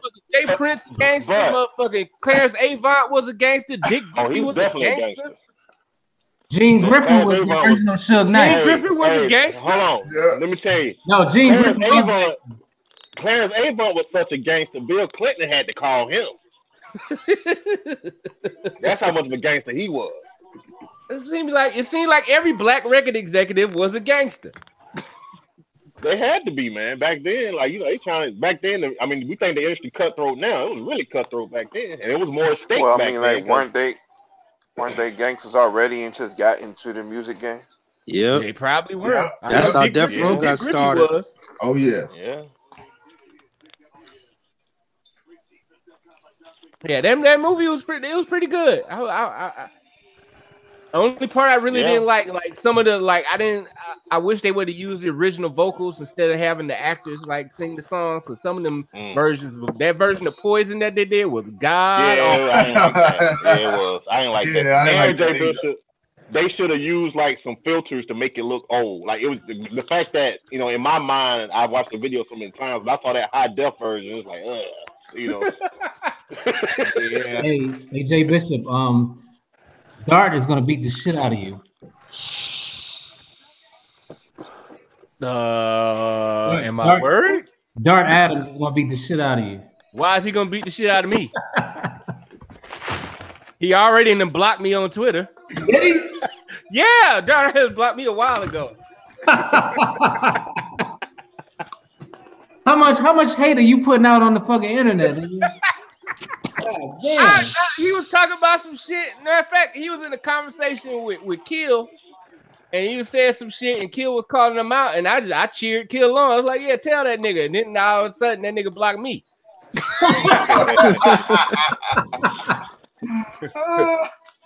I just don't like that dude, man. That dude, he puts on the air that he just knows everything about music. And no, nigga, you don't. You're not the smartest nigga in the world. Nobody knows. He got that air of authority about himself that I find just kind of annoying. And then he always talking that Boston shit on top of it. And I'm like, you from a racist ass town. I don't want to hear shit you got to say. So I'm not a fan. So let's just say I'm not a fan. He doing his thing. He cool. So Dixie, yes, sir. We first started the show talking about people over 35 who were cheering the death of Triple X Tentacion, and I was saying that they were fuck niggas for celebrating death on a 20-year-old. Yeah, that's ridiculous, man. Like I said, I don't know. I can tell you one Triple X song, but I don't want to see nobody die violent, regardless of age or anything like that. But especially a 20-year-old, you know. And I know he had a troubled past and all that, but that don't. I mean, two wrongs don't make a right. And I just remember back when not comparing the two, but I remember, you know, Pac was on some wild shit. So I kind of feel eventually some shit gonna go down. And when it did, I don't recall anybody. Well, that's what his ass get. He should set his ass down. You know, people was fucked up over it. Twitter and Facebook wasn't out then either. True. That's true. That's a great point. But no matter the platform, it's people that you know, right? Yeah. Nobody I knew made those comments. You know, there was people out there who were talking about live by the gun, die by the gun, and everything. Yeah, but that's different than saying that's what you get. Yeah, that's different than saying he got what he deserved for beating up his girlfriend. Like, like, come on, man. It's like, I mean, he's 20 years old. He gonna do. If I was 20, when I was 20, I was doing dumb shit every day. I'm glad I'm not. You know, my entire life is not summed up with the shit I was doing when I was 20. The funny thing is, though, a lot of them niggas that talked all that shit wasn't wishing death on Chris Brown. Yeah, sure the hell wasn't. I think that's whack, man. Who I didn't see that in my timeline. I saw it online. People were doing that. That's whack, man. A nigga blocked me for saying he was wrong. in my I didn't go to his fucking comments. He came in my comments and made his fucking. There's no coming back from. I know I'm stating the obvious, but ain't no coming back from death. I mean, it's one thing when you going upstate or something, and we can debate that all day. But when somebody dies, there's no do-overs. I just like the people over 40, man. Like they just, I don't know what the fuck is wrong with them. Oh, it's bias. That's exactly what it is. If that was somebody that they liked, they wouldn't have said that. They could have had the exact same path. That shit was hilarious on your Facebook though. All them when you put that shit about Nas, all them niggas talking about Khalees. I'm like, don't know y'all niggas just don't shit, do you? Over the top of your head, nigga. And then when I put that shit, some nigga was like, well, if he ain't talking about Khalees, who he talking about? Her name is in her. You talk about her name. Niggas just. I didn't even answer that nigga. I was like, go ahead, nigga. Yeah, you know what? Dixie posted something about don't go back and forth with motherfuckers. Like yeah, like it ain't like sometimes you gonna take the L regardless. So why even engage? You're gonna get yourself worked up, your stress levels worked up. You can't reach everybody. Right. So, right. Don't argue with fools because people looking at you can't tell who is who. Yeah, exactly, and that's kind of what I said. Like, you know, don't argue, don't answer a fool according to his folly. Like, there's no way you can reach that person. Let them fool themselves all the way out. Oh, hold up. I don't mean to interject, and this is way off topic, but I am getting so sick of some certain trends in hip hop, man. Like this fucking $100 vinyl trend with 2 songs on it. What? Nigga, what? Who got that? This DJ Muggs MF Doom shit. $100 fucking in this 2 songs, one on side A and one on side B. Bro. I ain't that much of a fan. That's a money grab. Yeah, that's crazy. Yeah, I'm getting so sick of they know that niggas shit. will buy it. They can kiss my ass. Word, man. Like I'm not feeling that shit at all. So the one side is MF Doom, Muggs, and Freddie Gibbs. The other side is MF Doom, Muggs, and Cool G Rap. I would love to hear those 2 songs, but fuck those 2 songs. Somebody will put them on YouTube in a minute. Yo, I hate that shit, man. 100 fire as hell in this house. Word. But the last thing I'm gonna say about that gadget is, you know, people just the internet has killed all compassion, damn near. Like unless you're of a certain age. It's like just imagine if that was your child, you know, your kid or your little brother, your cousin. And that's how I am. I would try to imagine if it was somebody I was close to, like how I feel about it. You know, so like I say, he had a checkered past or whatever, but man, that don't mean he deserved to die like that though. Die, period, you know, at that age. Yep. Nah, nigga, my kid wouldn't have been out there like that. I whooped my kid's ass. but that's what them niggas would say. Did y'all see? Y'all hear the story? I'm sure y'all have by now because I heard it on the radio about 2 hours ago. That the dude who did it was campaigning on IG, I guess, and got caught. Yeah. Now that's crazy. That sounds about right. Young niggas. Niggas say snitching on themselves. Yo, I found the quote of the week. I'm trying to find it right now. Motherfucker, Bow Wow again with these fucking dumbass quotes. What? Oh my god. Yo, hold on. Continue talking. Let me find this bullshit. That's crazy. The only reason why he's around is because he failed. So niggas clown Bow Wow for failing constantly. That's just claim to fame now. Reaching for attention so bad at all costs. Like, man, just be quiet and put out some music. Make some dope music. Then people talk about it. No, he ain't got to do that. He don't know how to do that. He ain't got no other choice but to do what he do. He ain't got to do that. we already got Dave Smith just put a record out. We don't need a Bow Wow. We already got a new Bow Wow. Say that window don't close, huh? What's crazy about that situation was, you know, that they thought it was this cat named Soldier Black that did it. Soldier Kid. Soldier Kid. And he's not the suspect. I don't know if he's been completely freed or whatever. They've made a celebrity out of this nigga. Yeah, no, he on the street. Yeah, he was saying, he was like, "Yo, watch what I do next. Y'all done created a legend." He ain't oh my God. Yeah, pretty much. You don't come off like the brightest light on the Christmas tree. Oh, he definitely isn't. And he looked like he about 17 also. And that motherfucker sound like actually, I think he did say boy from he sound like the other Florida dude that was Kodak. beefing with Master P. Sound He like sound like Kodak. He sound exactly like Kodak. Motherfucker sound like he got ramen noodles in his mouth. I know he can't close his mouth. Brother was 18 to 19.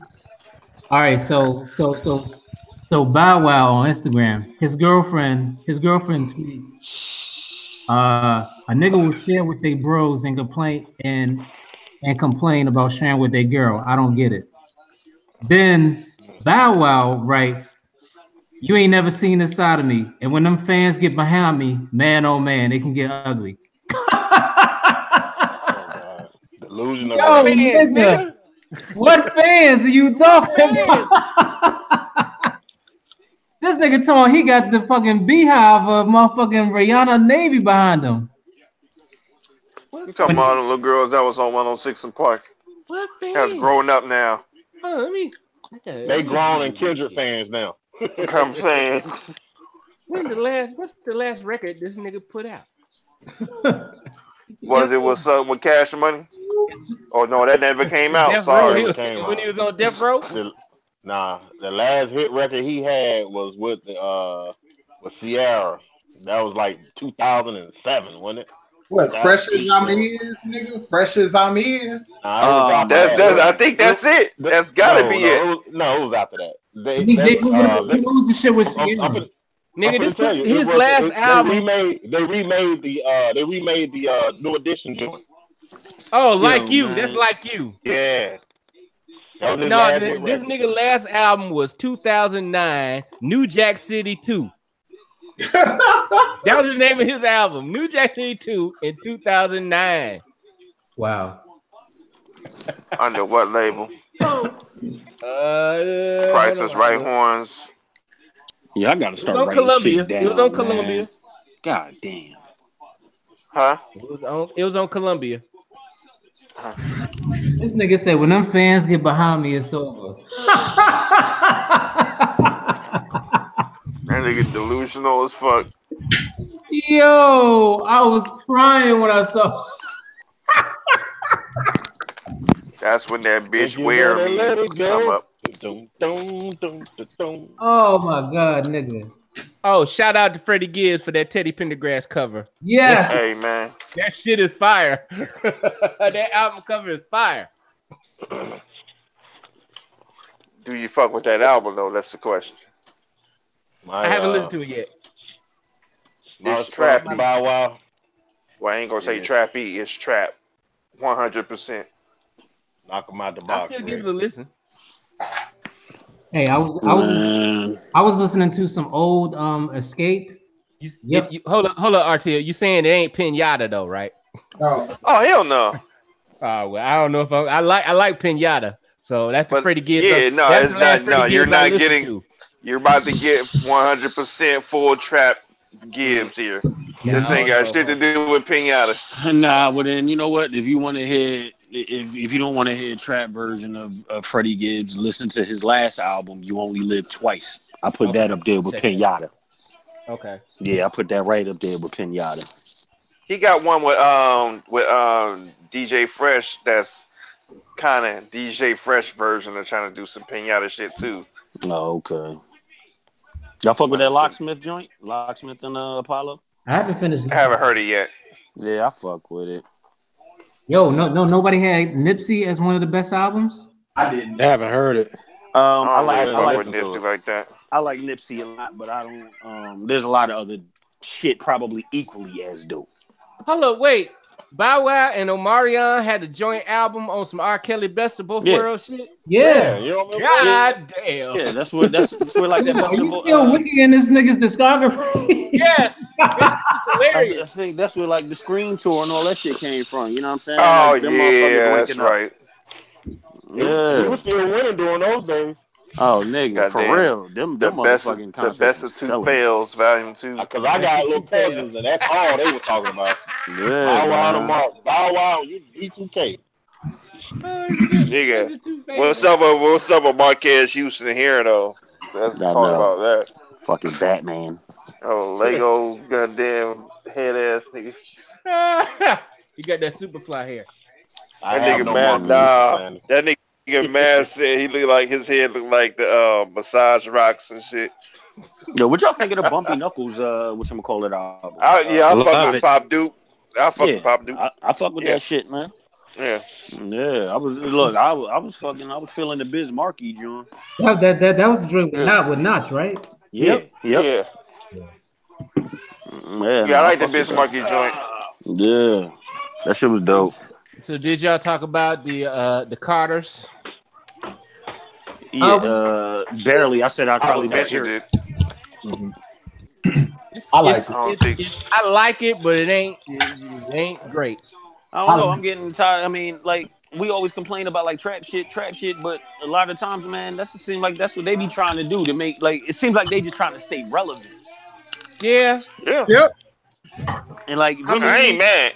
I ain't mad at it either. My whole problem with it is just after Lemonade and after 444, it's a big ass letdown, right? For them to come together and make this album. Yeah, like they made a trap album. What's wrong with it to you though? Like I liked it. I thought I like it too.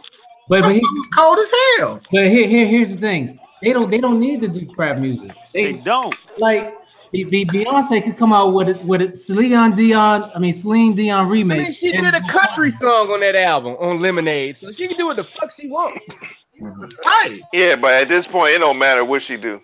Maybe that's what she wanted to do. Yeah, that's what I'm saying. They just wanted to do a trap joint. Shit. I don't think it's because she feel the need to be relevant. It's Beyonce. Right. That motherfucker, she could be whistling sunflower seeds and that shit would be a damn song.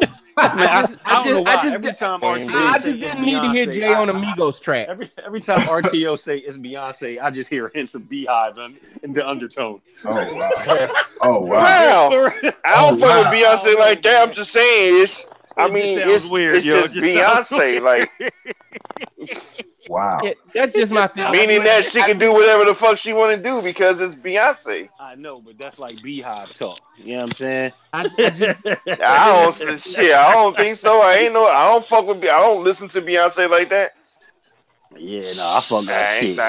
I fuck with Rihanna. I fuck with Rihanna way. To be honest, I fuck with her sister album more than I fuck with Beyonce. Beyonce I like what Solange. I like the album Solange did. Oh yeah, I like the Solange album. That joint was cool.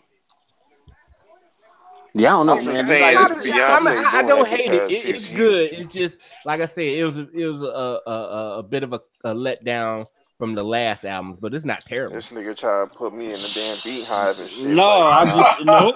What I said was every time you say it, it just sounds like it. Nigga, that's the same thing. Shit. That nigga, right? Bob Reynolds house singing Love on Top. Same fucking thing. Tomato, tomato. It's 2018. We just have to be reserved to the fact we're never going to get another Crazy in Love. We're never going to get another Illmatic. We're never going to get another Black album. We shouldn't. There'll be another mouthful train. We shouldn't. Right. And then they said we'll never get another Crazy in Love. Oh my goodness. That's what fucking Late Pass wants. That is not what I said, nigga. God damn, I get tired of you trying to put words in my mouth. About the box, right? Take this shit.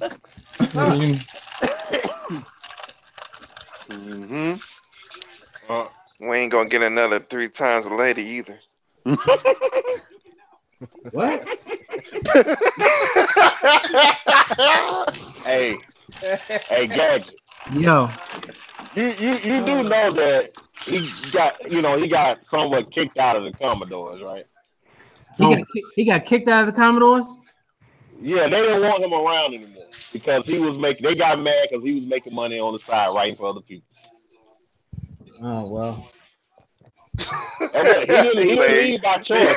He didn't leave by choice. Change shit. They change nothing. They voted him out. They voted him out. Like he didn't leave. Like talk about Dar Adams gonna kick my ass. Lionel Richie going on site, nigga, on site. You gonna take them little ass glasses off and whoop your ass. Yo, I'm gonna walk up to Lionel Richie and be like, "Yeah, nigga, when they took you off Zoom, it was better." Oh man, the version of Zoom is better without your ass on it. Oh shit! He gonna say, "Excuse me, motherfucker." I think they took him off. Oh no, he wasn't on night shift. Okay, never mind. Nah, he was gone by then. He was gone by then. That was their last big hit. Night shift. That's when they got. That's when they got a Grammy. Yeah. The motherfucker who started the group kind of somewhat got shown the door too. Damn. Like that's how crazy that group was. So I'll post it again to catch the status if you want to hear the story. But it's crazy. Wow. Did anybody watch the Diggable Planets unsung? I did. Yeah. I watched it twice. How was it? It was Loved it. Loved it. I didn't watch it. I didn't want to fall in love with Mecca all over again. And she still look She's good. still out here. Damn, she's on one of these new albums. Fuck, I forgot. AS was just telling me about it. He's on Boots Riley album, I think. I love her. Boots got a new album. I think Boots got a new album. I love her. her. That movie coming out. It probably got something to do with that movie. Yeah, something be coming on VH1. TV1. TV1. So, only shit I be fucking with is Revolt now, man. Revolt TV. Now that's the shit I'm talking about, Gadget, that we'll probably never get again. Like those songs that no matter the style, no matter the age group, everybody knew that fucking song. Cool like that. Shit, they played it a million times a day. Took over. What joint was that? Cool like that. Oh yeah, that was my shit. I like that whole album. That whole album, man. Shit, the second album was good too. It just didn't have that major hit on it. Yeah. It had that Ninth Wonder joint that I liked. That shit was crazy. They tried it with that dial. What is it? Dial 6. The creamy spice. I hated that fucking song. Yo, it's Ladybug from the DMV. South Spring. Ladybug. Yeah. People slept on X-Clan's second album. I thought X-Clan's second album was better than the first one. I thought it was crazy. Yeah, you could. You got the Exodus. You got that right. That shit was crazy. My sister was a big X-Clan fan. She was militant as a motherfucker. She loved X-Clan. Hey, X-Clan or PE? PE. PE, man. One of the greatest groups of all time. Yep. Okay. I'm kind of mad they never toured together. That would have been a problem. That would have been crazy. Feds would have been all over that. I was about to say, hell yeah. They probably tried. Yeah, after that Professor Griff shit went down with the anti-Semitic statement, and Luke Skywalker happened to save his career. I think they probably was playing it safe from there on out. But here's what's crazy. X-Clan to Paris. There's a tour for you. Here's what's crazy. When you consider what PE and Two Live Crew went through in the late 80s, early 90s, or whatever, with the case and everything, now it's like whatever. It's like it's not even, we went through a period where you could pretty much say anything on a record and it didn't cause a lot of waves. Did you just see what I posted in Classic Status the other day? Nope. The Coogee Rap? Dude, that Coogee Rap song, the second verse, there is no way. If they heard that song today, they would go back in time and fucking pull that shit off every shelf, off every website. What song? Yeah, what song are you talking about? What song, Dixie? I'm gonna tell you. Talk Like Sex? Nope. I don't. I'm gonna tell you. Somebody was talking about BDP 13 and Good not too long ago, and how that song would never come out today. 13 and Good. He need his ass whooped. Wow. The first verse, he was talking about beating his old lady ass, and then the second verse, he was talking about Paul. I mean, not Paul. I'm not going to say this. Her elf boyfriend. What we used to say back in the day, FA boyfriend. Yeah. Yo, audio. But see, back to that 13 and Good. KRS-One is also the motherfucker who stood up for African Bambaataa too. Right. Wow. You know what I'm saying? What's the matter with my audio? My audio bad? No, he said me. He said me. Oh, okay. So Jay Bishop, how'd you like the West Side Gun album? Oh shit.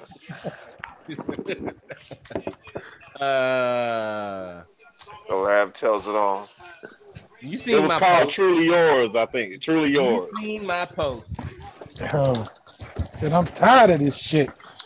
Yeah, I don't know. I don't want my hip hop to be all pristinely mixed and mastered every fucking time. Sometimes it should be sounding too I'm not clean. about being pristine. I understand dirt and lo-fi and grime, but I'm just saying I want to clearly hear the lyrics, nigga. I want to clearly hear what you're saying.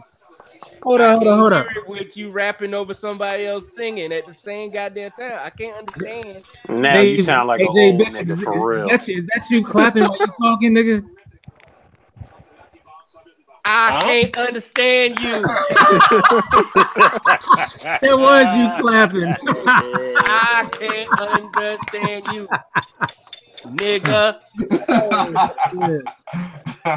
You sound like our parents, that's how I feel when the cop shot the kids. I can't hear the message because it's just too much going on. Man, y'all niggas need to get your ears together. I can hear every word clearly. Man, you can hear the motherfucker, but it's like it drowns it out. Yeah, I see drowns it out. That part don't bother me. What bothers me is just a static beat. Like it don't change. Like that's more good than me. Like I actually was digging the concept behind the shit. I totally get that. I understand the concept and everything. It's just, Oh yeah, I just wish he rapped over that over something else. Yeah, or if you would, I just don't want. It was time for Nas to rap. Hip hop niggas to become them bitchy ass, complaining ass niggas we hate.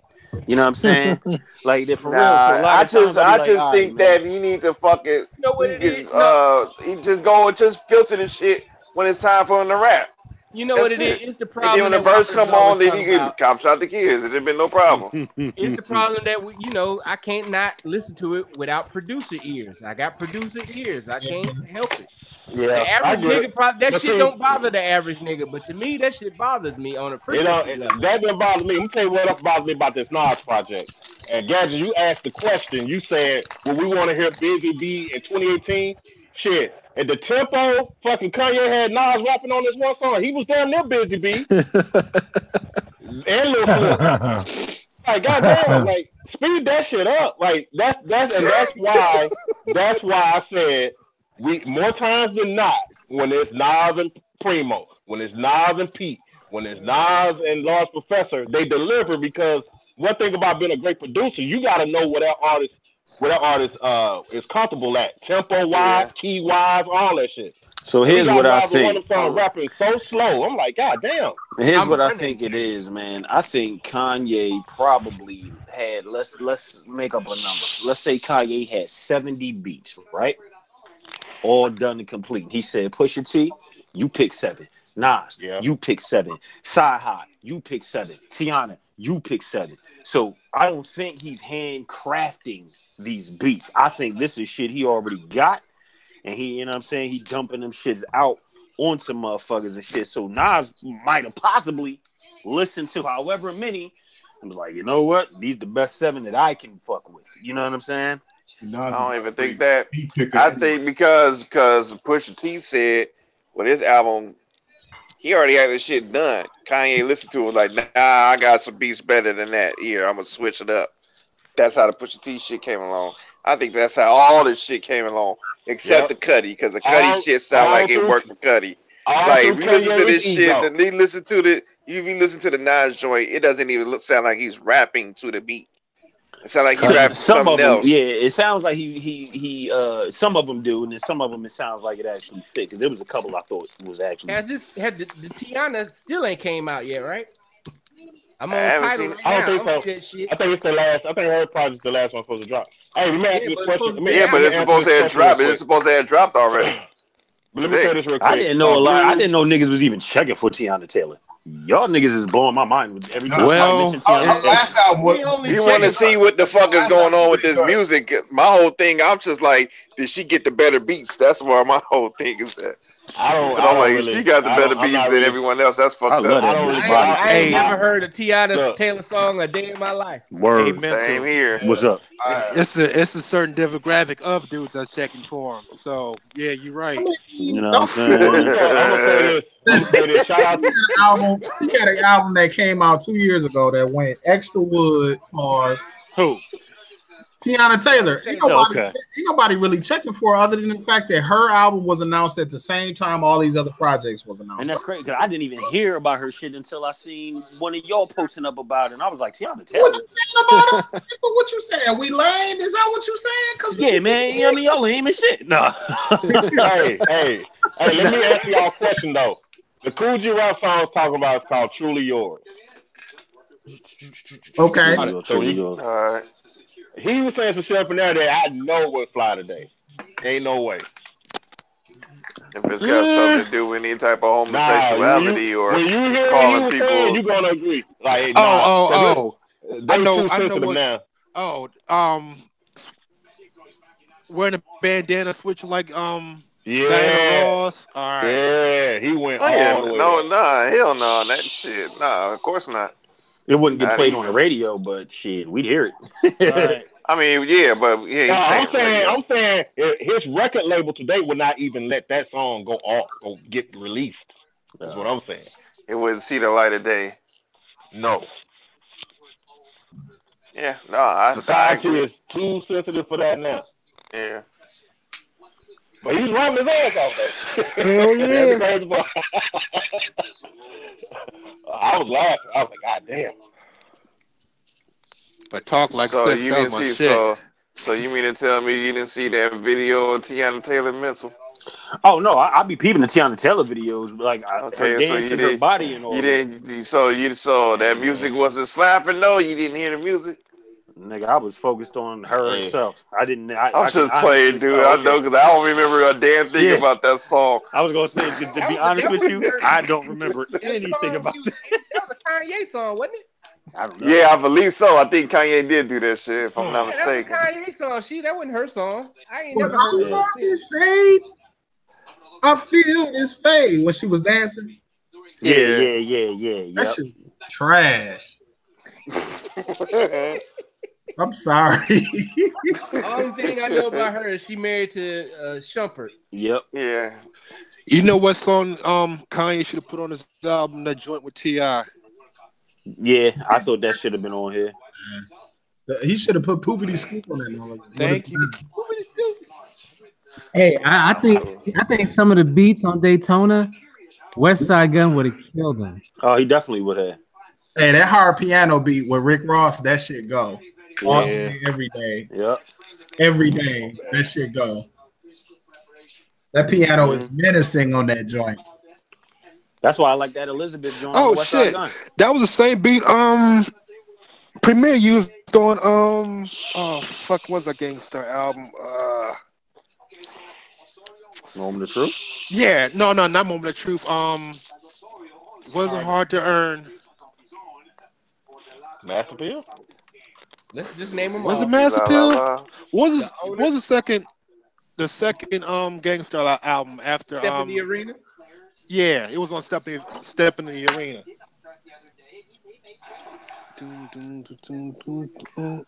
Hey, Big 3 is back in effect.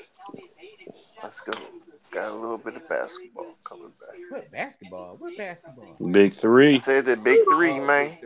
Big 3. They're actually gonna be. I think they said Facebook Live in the games and shit. Oh, that's what's up. Nah, yeah, it just went off. Actually gonna play this year. Hey man, can I? I doubt it. Let me do a little bit of history on today's date in hip hop history.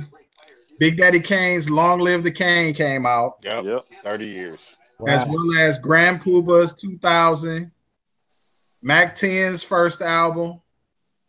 Wow. What goes around comes back around again. Snap Doogie, is you with me? That beat for Ooh, I Like It. Yeah. Man, the filter on that joint with the xylophone, man, that's so lovely. Who did that beat? I don't know, but all I'm waiting on this fucking. I Like It was on about the to say second Big Gift. album. Yeah, that was the second album. Yeah, that's that 2000. That's what I'm talking about. Oh, okay. Yeah, he said that. Okay. My bad. Young Buck shit, man. I can't wait for this Young Buck shit to come out. Yo, He ain't playing. he fucking with Battle Cat on this? Yes, joint? sir. Yeah, That's why I'm waiting for it to come out. Oh, he was serious. This shit's gonna be Yeah, retarded. they dead serious. Yeah. Oh no, yeah, that's for real. That's happening. Oh, okay. I'm No, telling because the way Young you Buck said gonna bring the heat you said too. Young Buck, I thought you was bullshit. My bad, brother. Nah.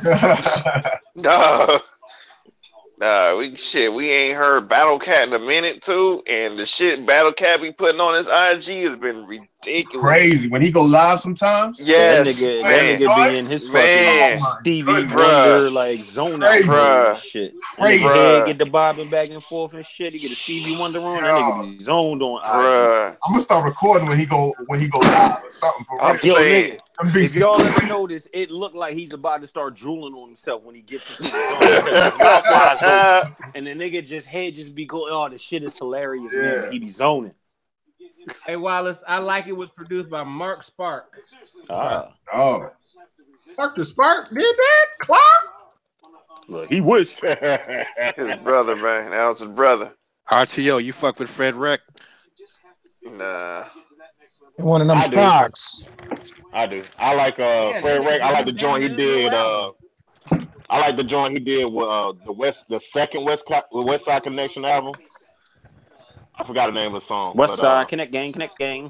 Tell him, Dubsy. What's the fucking name? This could be one of those situations when I heard the music, just don't know the name. Don't know the name, yeah. Because this was a hit record. This was like 2003, maybe. What we talking about? Producers. So who made that joint that the Mac 10 single? For Life? Yeah, For Life. Who made that? Probably Sir Jinx. But I have to look it up. I would. It probably sound like DJ. Sir Jinx had fell out with Probably Pooh. Okay. Yeah. He gonna cry in the car. Fuck y'all. You remember the song Gangsta Nation? Yeah, I had to hear it. West Side Connection. I had to hear it. It got the whole beat got this organ that goes. That was it got Nate Dogg on it. This here, what's that dude's name? Fred Wreck. Okay, yeah. That's Fred Wreck. Fred Wreck made that. Okay. While y'all bullshitting, those DJ Pooh St. Ives commercials was a shit. Nigga, every St. Ives commercial was the shit. Yeah.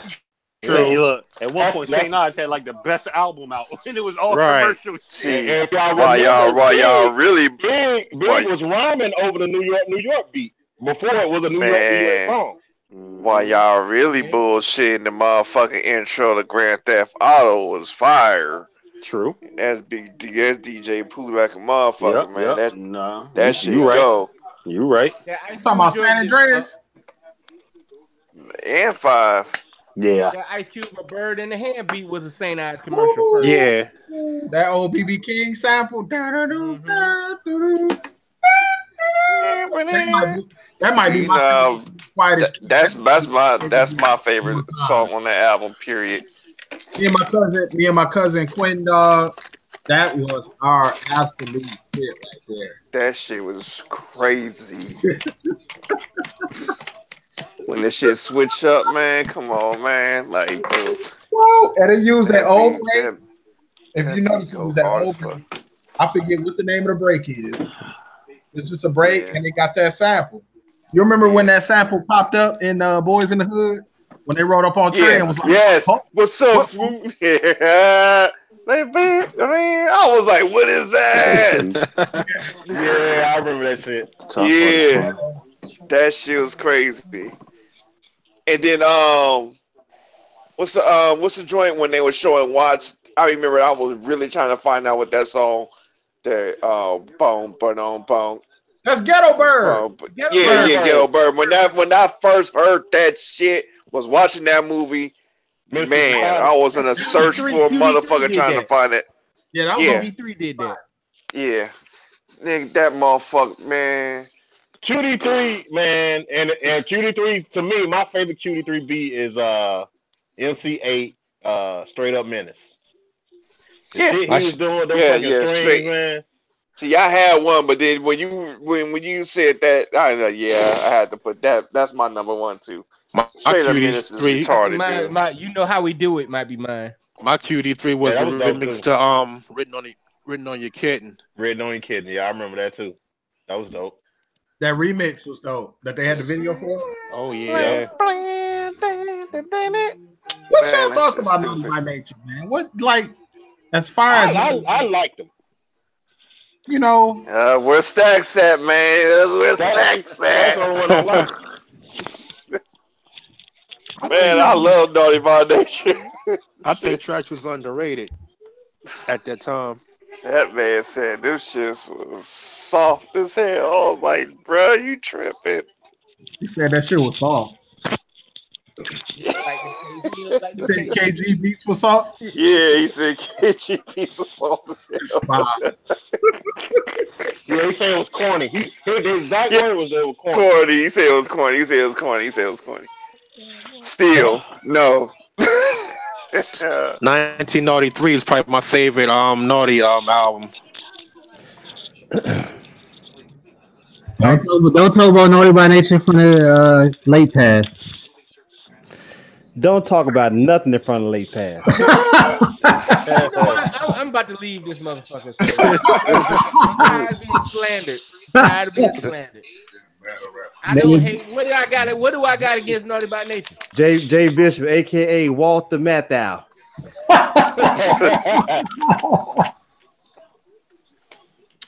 Jay Bishop said he hate niggas rapping with big dog chains around their neck. Hey, but you know what, Jay Bishop, I'm with you, bro. I hate to hear niggas rapping over their vocals, man. That shit makes my blood crawl, man. Over whose vocals? Damn, not Boyle. He said crawl. Shit, over their vocals.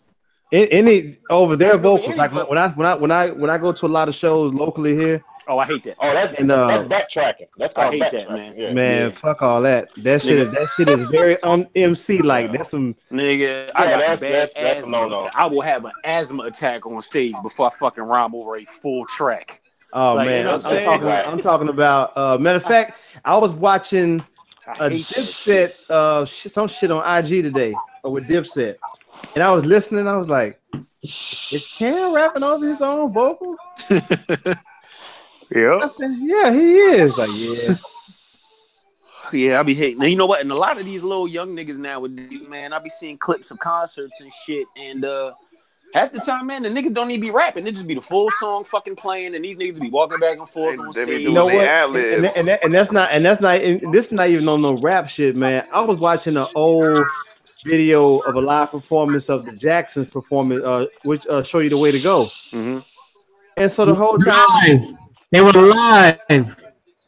They were live, brother. But I did say I said live. I said live, right? Yeah. Yeah, they were live. But hold up. The part where Mike usually goes like hey. They were lip syncing the whole, well, not the whole shit, but I know that the background vocals were being ad-libbed like a mug because Marlon kept on fucking up. I was like, they lip syncing. They gotta be lip syncing. And you can hear the backtrack, like Dixie was just saying, the backtrack of him saying, hey. So he had to play it off and sing along with the hey. Yeah. I was like, God damn. Yeah. But Mike was singing live though, you can tell. But you know the one, do you know the video I'm talking about? Yeah, I saw it. Yeah, Marlon was fucking up every go around. I said, this nigga, Joe gonna beat the shit out of him when it's over. He probably did. Very like Marlon, you fucked up 3 times. Oh man, it was 2. Oops. person. We need to get off the jacket. Hey man, hey listen, hey man, hey, I'm gonna tell you something, Davenport, after dark about the Jackson. How come you don't pick on Davenport like you pick on me, Gadget? He does. You just don't be around the witnesses. Yeah, Davenport isn't as much as a hater as you are. Oh, right. No, you know what it is? I'm a hater. Davenport is an overprotector. That nigga go to bat. He go to bat hard. That's two different ends of the spectrum right there, Jay. Right. Two different extremes. Ain't no middle around here. Favorite word, favorite lines. Don't you say nothing bad about whoever. Don't you say nothing bad about. You don't say nothing bad about Miss Jenkins. Miss Jenkins, huh? I mean, bad about Michael Jackson. I mean, you don't like no Aretha Franklin songs. Yeah, see, that's what I'm talking about. You just exaggerate to the depth because I don't like who's zooming who. Now I don't like no.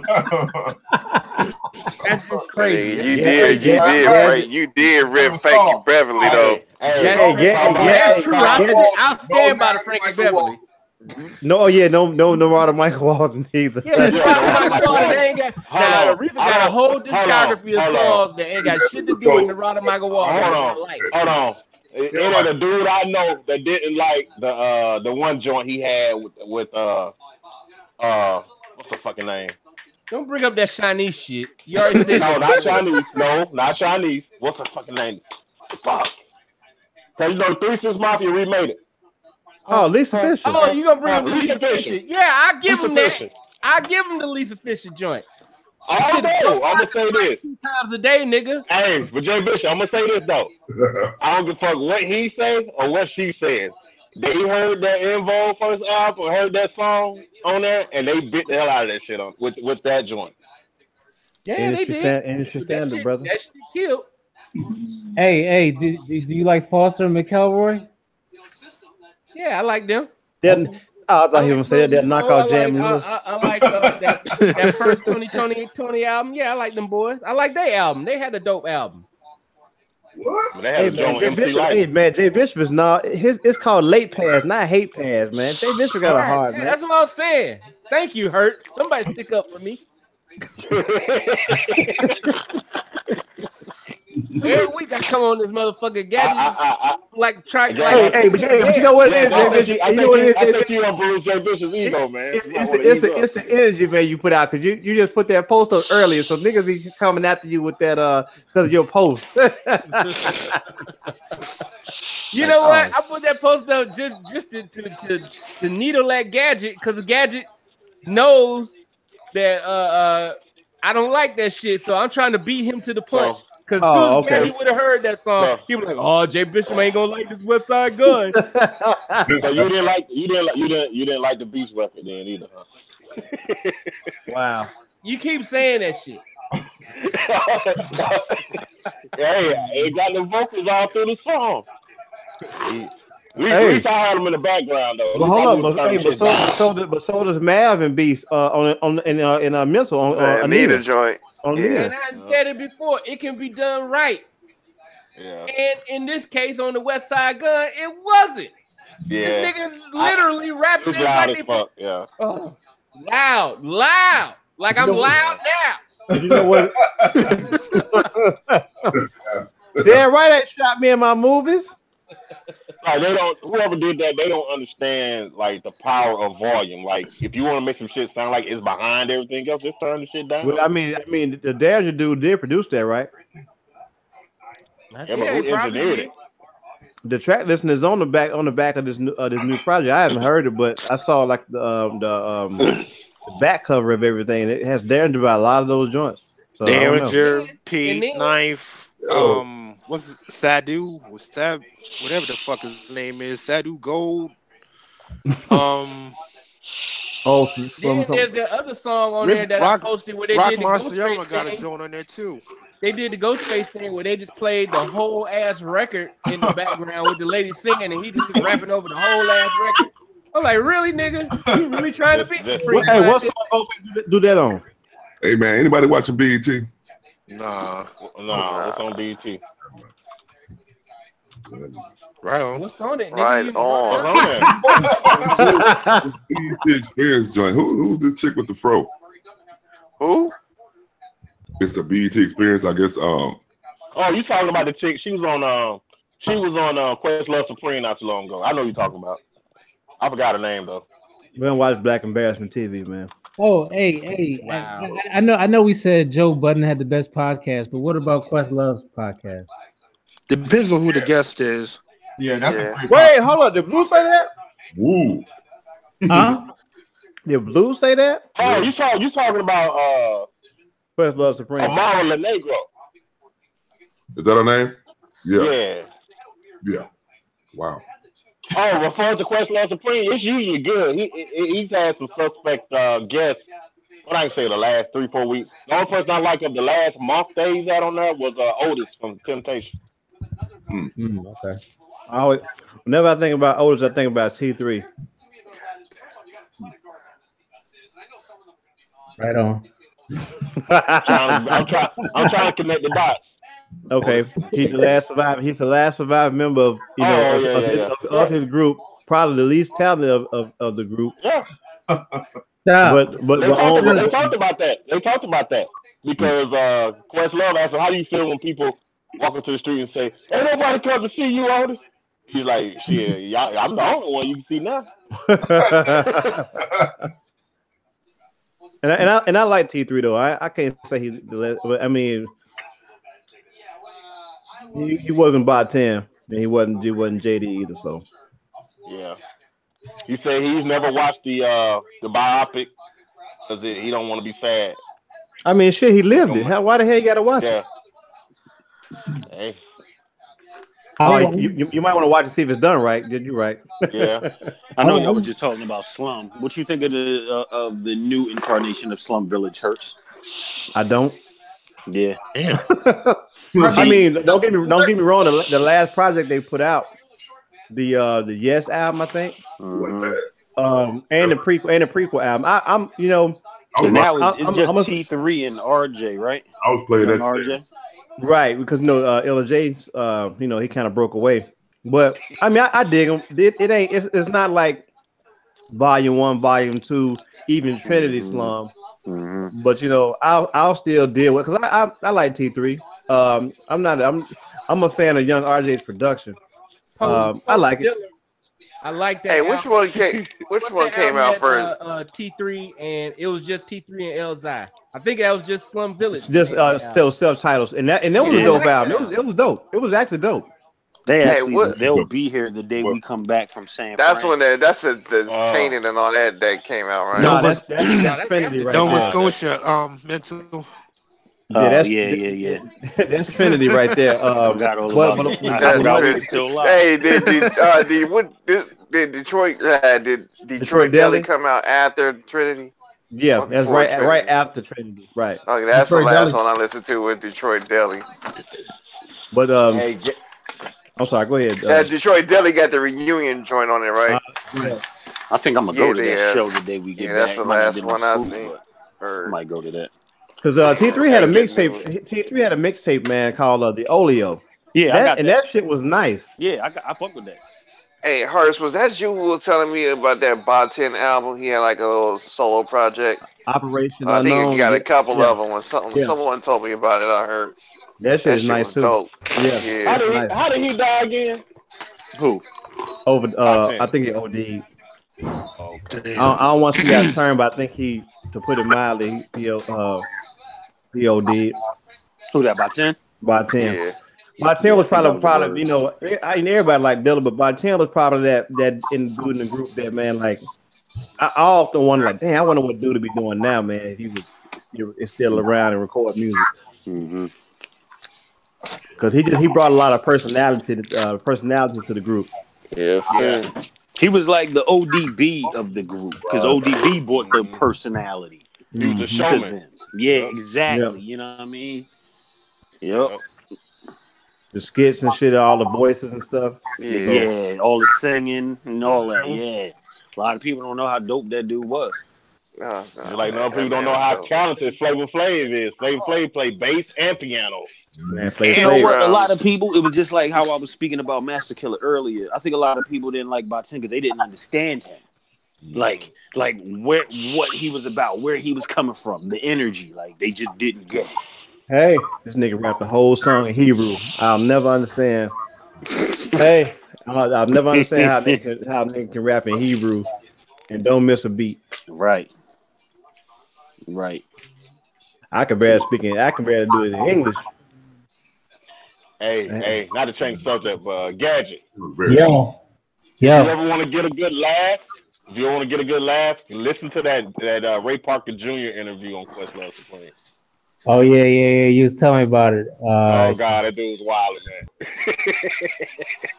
Hey, Feeling Games is when it's good too. Yeah, Philly Game's good too. Yeah, he told Ray Parker Jr. went up to Quincy Jones, told him he gonna give him producer lessons. And then when he got fired from A&M, Quincy Jones ran behind and said, "Hey, I'm ready for my lessons now." RTO, you on here? Yeah. God. You know, Jay Prince dropped that his little book shit, but he actually has like the audio version of the shit on Tidal. Yeah. Yep, I didn't know no title, but I heard about. I heard he had. I got mine today, Mental. Okay, I seen got it mine today. Yep. I seen it on Tidal today. Yep. Oh yeah. Hey, if you out there campaigning, you might just get elected. Yo, listen to what I just tagged y'all in on Facebook. Hey, I just heard mild shit. I didn't know Jay Prince had to put in a courtesy call for Bone Thugs one time. Boy, I wonder what that was about. Hey man, I don't feel special. I'm not tagged or nothing. Yeah, you are. Yeah, you are. Skills. The man Skills. Oh, now it, bro. Yeah. Now it popped up. Oh, Skills got a new thing. It looks kind of like Tuxedo. He ain't singing though, is he? Yep. No, he might as well be. The beat is dope. That's supposed to be a parody of that Whispers video. Yeah, Who the fuck is that? Hugo from the Jeffersons in that shit? Beat is kind of crazy though. Them drums is not. Oh, the beat is dope. This Jay Bishop all day right here. I wonder what Skills is gonna do after he left Jazzy Jeff. Try to be relevant again. This Jay Bishop all day. That shit going. Yeah, that joint ain't bad. Yeah, it ain't bad at all. Yeah. This is actually pretty good. Still think he should have came in Uncle Murder a couple of years ago, but you know, it is what it is. Now, Mental, what's going on with Aguilar and what's that about? You know what? Aguilar need to fall the fuck back, man. First of all, because the story he told, bro, was some bullshit. Like, so he starts off by saying that West Side Gun don't respect legends, right? Right. So I should have known he was talking about his nut ass. You know what I'm saying? Yo, he goes into the lamest story about basically they was in the, like, before anybody knew who West Side Gun and Conway was, they was in the same studio. He thought them niggas was gonna rob him, so he had his man with the big gun eye them niggas up. They didn't rob him. 2 years later, he sees them, and it's a fight on site. And it's like, hold on, nigga, you was mad because you thought they were gonna rob you, and they didn't. So 2 years later, you start a fight. Like, this doesn't even make sense. So he was basically saying the niggas was shitting on him and not giving him the respect that he thought he deserved. Like, what if, like, so you really had no beef and they didn't rob you? Okay. Yeah, I mean, and back to yeah, man. Wow. Look, then the nigga said something. He said something like he was wearing like these Gazelle sunglasses. He was like, yo, these $700 Gazelles, they ain't seeing through these frames. I'm like, nigga, I could buy that. What are you talking about? like, did you just say $700? Like, man. Yeah, he lame as hell for that, man. And basically, and then he said he was dropping an album today. So, you know what I'm saying? At the end of it, he still a thing. Exactly, Jay Bishop. Exactly. Like he said it like, you know what I mean? It was a big thing. Like, okay, gazelles. The nigga gonna show off his new pair of troops next. Right. With the MGM suit and shit. Like, come on, man. Y'all stupid. Oh yeah, like damn, man. This is why young niggas hate old niggas. Oh shit, what's up, Net? We ain't seen you in forever. Net maker. He got a project out. That's why he got a tape. Yeah, he got a tape on the way. Nah, bro, it ain't like that. It ain't like that. Net maker's a real musician. He come out for the promo only. Exactly. That nigga still new shit. Nah, I thought that was going on, brother. Hey, I ain't that mogul like you, Jay. Yeah, I learned from you. Yeah, right. Yeah. Y'all talking some good shit tonight, though. I learned it by watching you. Y'all remember that drug number?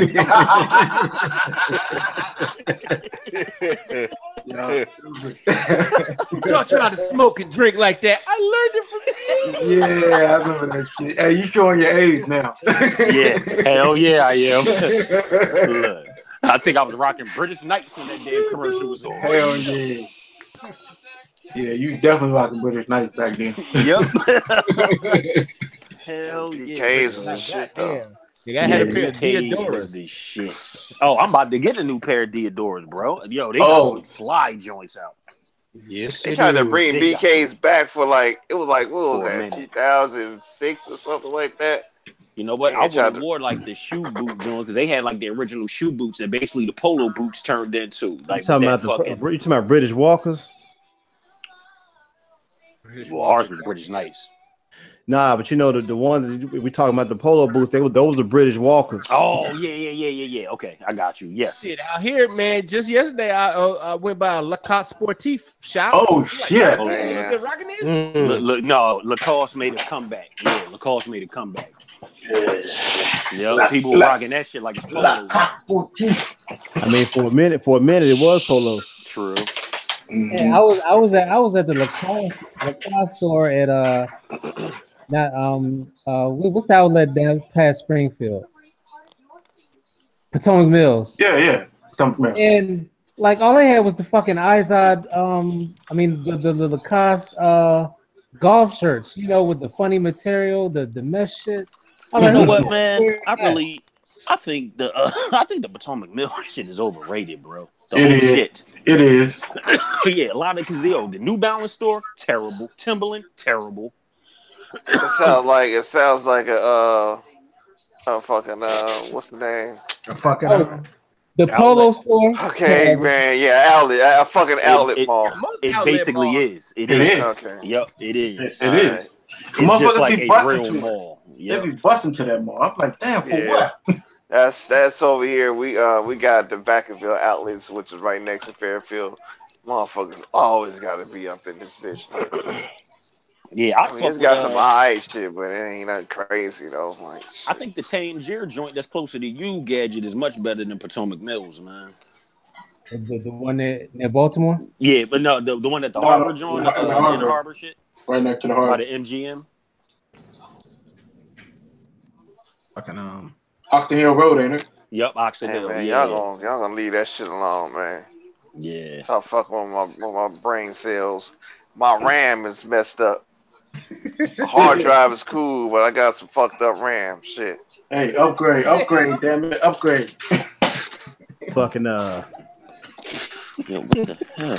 So bit the shit out of my leg. I ain't come here for to be fucking off. man, Mika, man, it's good to hear your voice, man. Hey, I appreciate it, man. Speaking of someone else that we ain't heard from. Speaking of someone else we ain't heard from, I hit up Rugged One yesterday. He cool. He gigging right now, so He on a cruise ship, ain't he? Yeah, he's a DJ on a cruise ship. That nigga's eyes are from the Love Boat. Yeah, his career is officially over. Yeah, I saw that. I'm like, he on a cruise ship. Hey, it's a lot of DJs doing cruises shit. A lot of your favorite DJs out here making that bread doing cruises. Oh no, I'm joking. That's a steady gig. Yeah, I mean, I'm like, he got a steady gig. That's what I was telling pays the bills, man. He's got I wonder though every week. I wonder is he moonlighting though? He making 2-for-1 specials and shit in between sets. Nah, yeah, he doing what he's supposed to do, man. Shit, off social media and getting to it. Yeah. Hey, speaking of that, what are y'all thinking? What are y'all thoughts about the IGTV joint? I haven't even checked it yet. Yeah. I don't know nothing about like what's going on with that. I don't like that. It's vertical. Yeah, I don't like that. Oh, it's vertical only. Yeah, vertical only. Because what does that actually mean? Is that the hour-long thing? Well, it's not an hour. No, when you hold your phone. No, for people that's not famous, it's only 10 minutes. On 10 minutes, yeah, that's all I need. So this is this not going live or what is this? Basically, so niggas could play their whack ass beats for 10 minutes now. Damn. But can you do that live? Yeah, Gadget, I'm sorry. It's just a regular. It's not going live. It's just a regular clip. Okay. Yeah. Damn. I thought it was cool. Hey,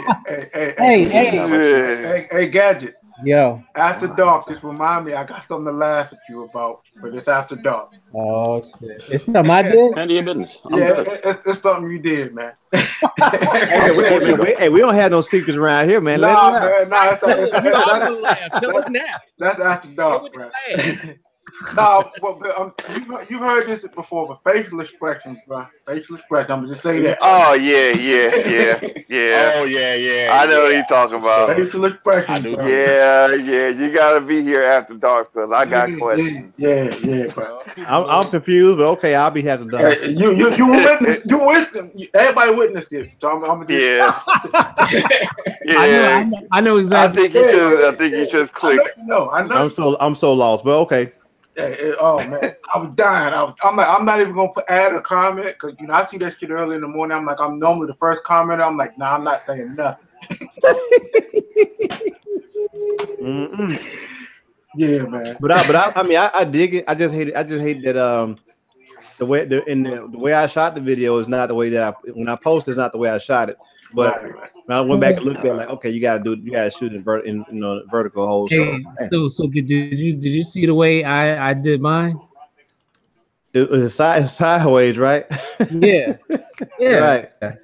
I mean that's everybody's gonna start doing it that way. Well, hold up, but check this out. That's how I filmed my joint sideways, but it still showed like it showed it if I zoomed it out. Does it clip it? No. But in your editing software, you have to, like, if you filmed in 1280 by 720, just flip it around, do 720 by 1280. Yeah. Let me because I think my shit is like damn, it's that. But that IGTV is gonna have everybody thinking they're a fucking star now and the content. But the thing about it is though, they gotta pre-record that shit though. It's not like it's a live function. Yeah. Right. So. I think Facebook, not Facebook. I think Instagram TV is gonna actually be Instagram Live in a minute. I think it's gonna merge. Yeah. But like you said, who wants to watch? Who wants to? They gotta figure out how they can put ads on it because that's the end game. Monetize it, right? Yeah. But if they put ads on my shit, I better get a cut. Yeah, right. Cut your finger. Yeah. They ain't giving you no cut if they can avoid it. Right. But it's just man. I mean, I dig it for what it's worth. I don't need a whole hour. Shit, I need about 5 minutes to show what I did and be done with it. Because they already got ads on the stories. When I scroll through the stories, an ad will pop up. Mm-hmm. Sure will. I mean, it's just too much shit in the Instagram interface now. So if you try to upload a video and it's in 720 or whatnot, will it not work, or is it just resize it to it being like you filmed it vertically? I think it'll resize it if you do it for your phone, but if you do it for the PC from your PC, you won't accept it. Okay. Well, I mean, you can't even. Oh, they need to get that part right. Send the video from the PC to the phone, because you can't even upload from the PC anyway. On with IGTV, you can. If you log into Instagram on the website. Yeah, if you click the IGTV, you can upload a video straight to. It goes to Instagram TV, not Instagram though. Oh, okay. So is it a separate account or but you can load videos from IG, the app IGTV, or your IG joint. Yeah. On the PC. Right. But if you film it regular, it won't. Oh yeah. Hey man, just try it out, man. Yeah, right. But it's like I went on there the first day and already it was just too much shit. Man, I think you posted it and 10 white posted. So when I went to check it out, it was already flooded. Like, goddamn, it just dropped a couple hours ago.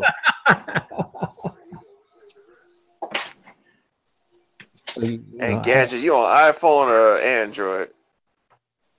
Did you say iPorn? Are you on iPhone or Android? Oh, Android. Yes. All right. I was going to say X Hamster. Spicy Big Butt. Only the people laughing know what that is. Blue, what you laughing at, boy? And next X, never mind.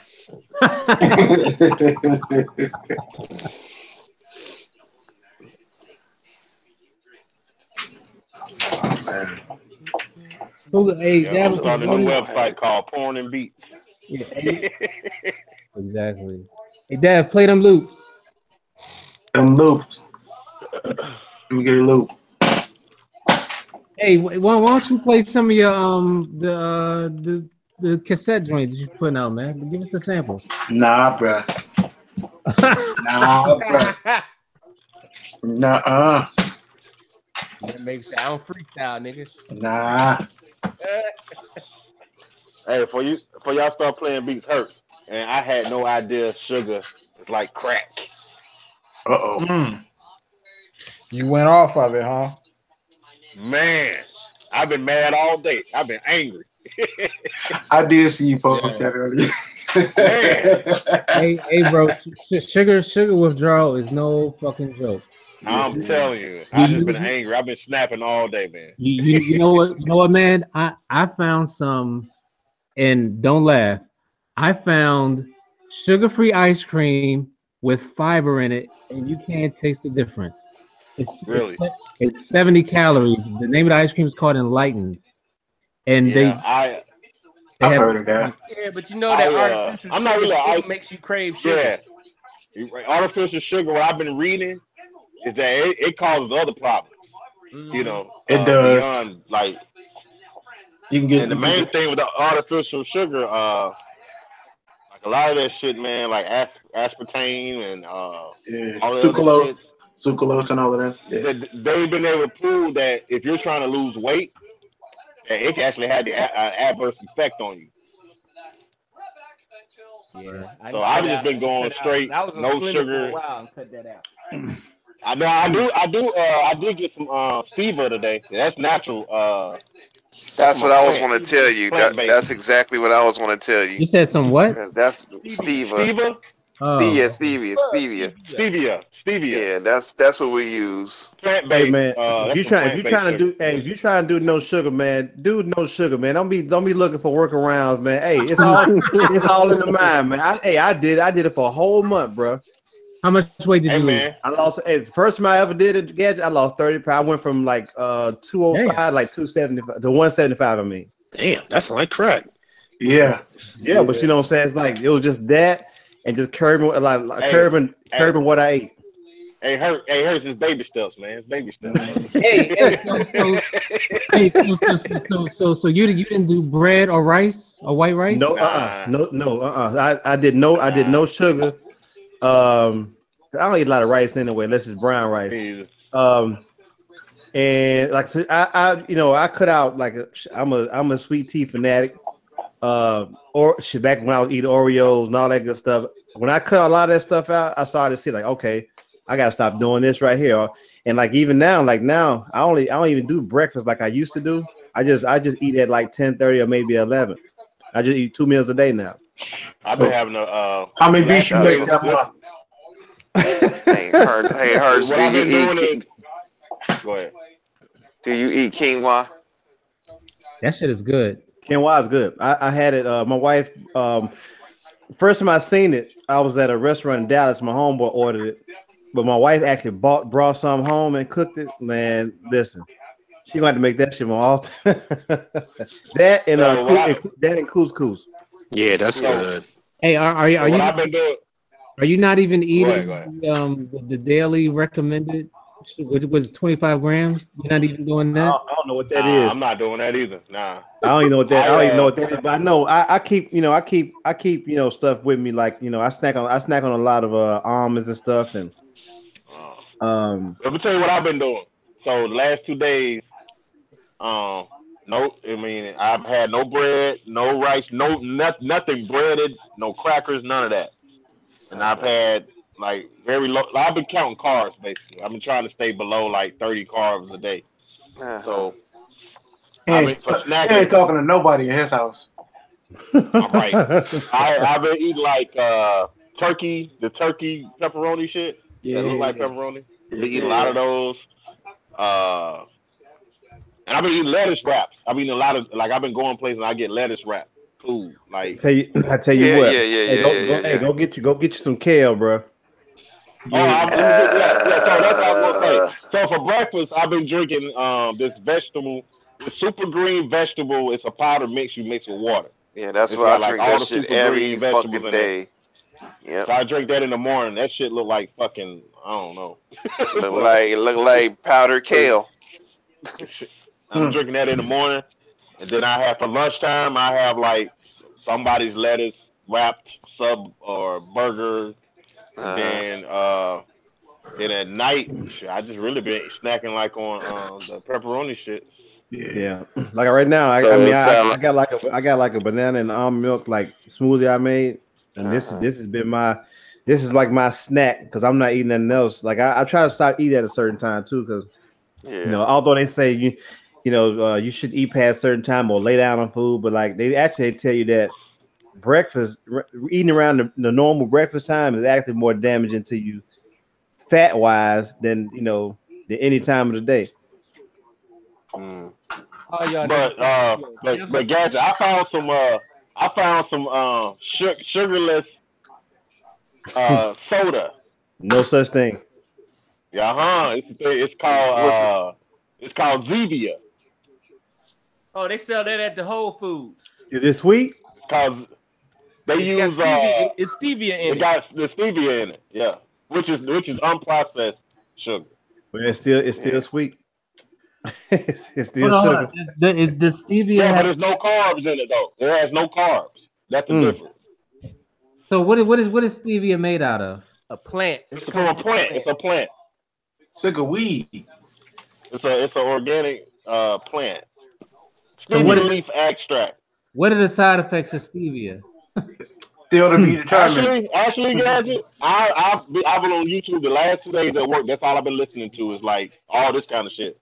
And these bodybuilders, they all swear by stevia. It's like they don't fuck with no Equal, no Splenda, none of that shit. None of that shit. Let me tell you about Splenda. They mess with. Splenda, let me tell you how bad Splenda is for you. You could take a packet of Splenda, not even three or four. Take one packet of Splenda and pour it on top of an anthill. It'll decimate that anthill. Decimate it. Yeah. Yep. That should kill an anthill. And let me tell you what scared me off of Splenda. Let me tell you what scared me off of Splenda. I didn't know that shit. They injected rats with that shit, and those rats developed cancer, man. Damn. Yeah. That's why it took Tab off the market, man. I used to love Tab. Yeah, nah. But Gadget, the people that I've been following on YouTube, the bodybuilders and shit, the people who the nutritionists and shit, they all say this is what they say. Now, if you can't do without sugar at all, you got two choices: stevia and raw honey. Yeah, that's the only two things they would recommend. Yeah, because all that is unprocessed, so it doesn't have carbs. Y'all gonna fuck around and see Dixie Freely in Nova Scotia, man. That nigga gonna be looking like Lee Haney. They gonna come in more like Lee Haney. Hey Dixie, you sound like you ready for the vegan place. Mm-hmm. I might. But man, I'm just angry as hell. Because it's vegan. the spot is vegan soul food, so you know they go about it in the vegan way and Somebody whatnot. posted up like a picture of vegan chicken and waffles. That's like, nah, nigga, I'm not fucking with you. Not, Hey, not real. so Hurst, what did you Nah, drink? Hurst? Huh? What did you drink when you was on your no carb sugar slash sugar diet? Water, bro. Just straight water. Yeah, So I can't stand yeah. fucking water. He ain't man. going. Yeah, Dixie don't fuck with water. But on some real shit though, like the only thing that I would have sweet, bro, is like a peppermint.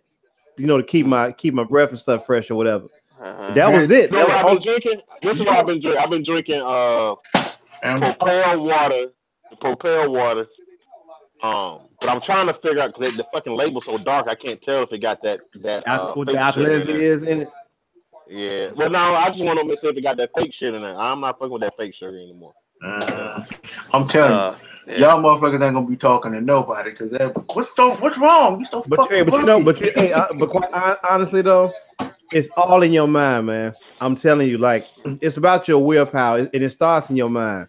If you know, like me, I knew I wanted to, you know, if I sneak up and do something that goes against what I'm trying to do, I'm only hurting myself. I ain't hurting nobody but myself. So 30 days, that's a small price to pay. Like you said before, Dix, like it's baby steps to like. So try for a week and see how you feel after a week. Then you know, just kind of I just did a cold turkey. Like man, I'm gonna do 30 days straight. That's how you gonna feel. Right. It's easy for me because I'm gonna tell you it's not easy, but I'm gonna tell you the part that's easy for me as opposed to most people because I've never been a bread person, so that don't bother me.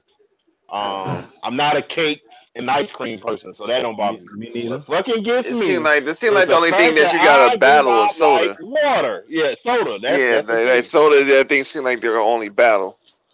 And there's workarounds to that. I've been doing good. Was hard for me. And that part too, Jay Bishop, because I don't do any dairy anymore either. Like I don't even eat chocolate. Hey, I've been fucking with them. I fuck with them Dasanis, man, that sparkling water. Don't fuck with that either, because Coca-Cola makes that, right? Yeah, Coca-Cola makes Dasani. Yeah, it has a little. It got like got a lot of salt. It doesn't have. Let me see if I got a can over here. They think they slick. They don't want to list what sugar they using. Yeah. Like, nah, just go get you some what's that? I was drinking tonic water, and then I found out tonic water got a lot of sodium in it. First, I'm gonna tell you what I'm gonna do. I'm gonna go get me some water, and I'm gonna get me some lemons. I'll drink lemon water. And I do you one better than that. Dixon. There you go. Hey, go cut you a cucumber up in your water. Yeah, get you a pitcher of water and cut you a cucumber in. Yeah, that too. That shit, hey, you talk about good, man. Listen, that shit's refreshing as hell. Small cucumbers, those are great. Hey, but you know where I got that from though? The other guys. You know when him and Will Ferrell was in the office with the old boys, like he kept drinking the water. Like, man, this is really good. But one of my good friends, whenever I go to her house, she used to have the cucumber water on deck. So I'm like, okay.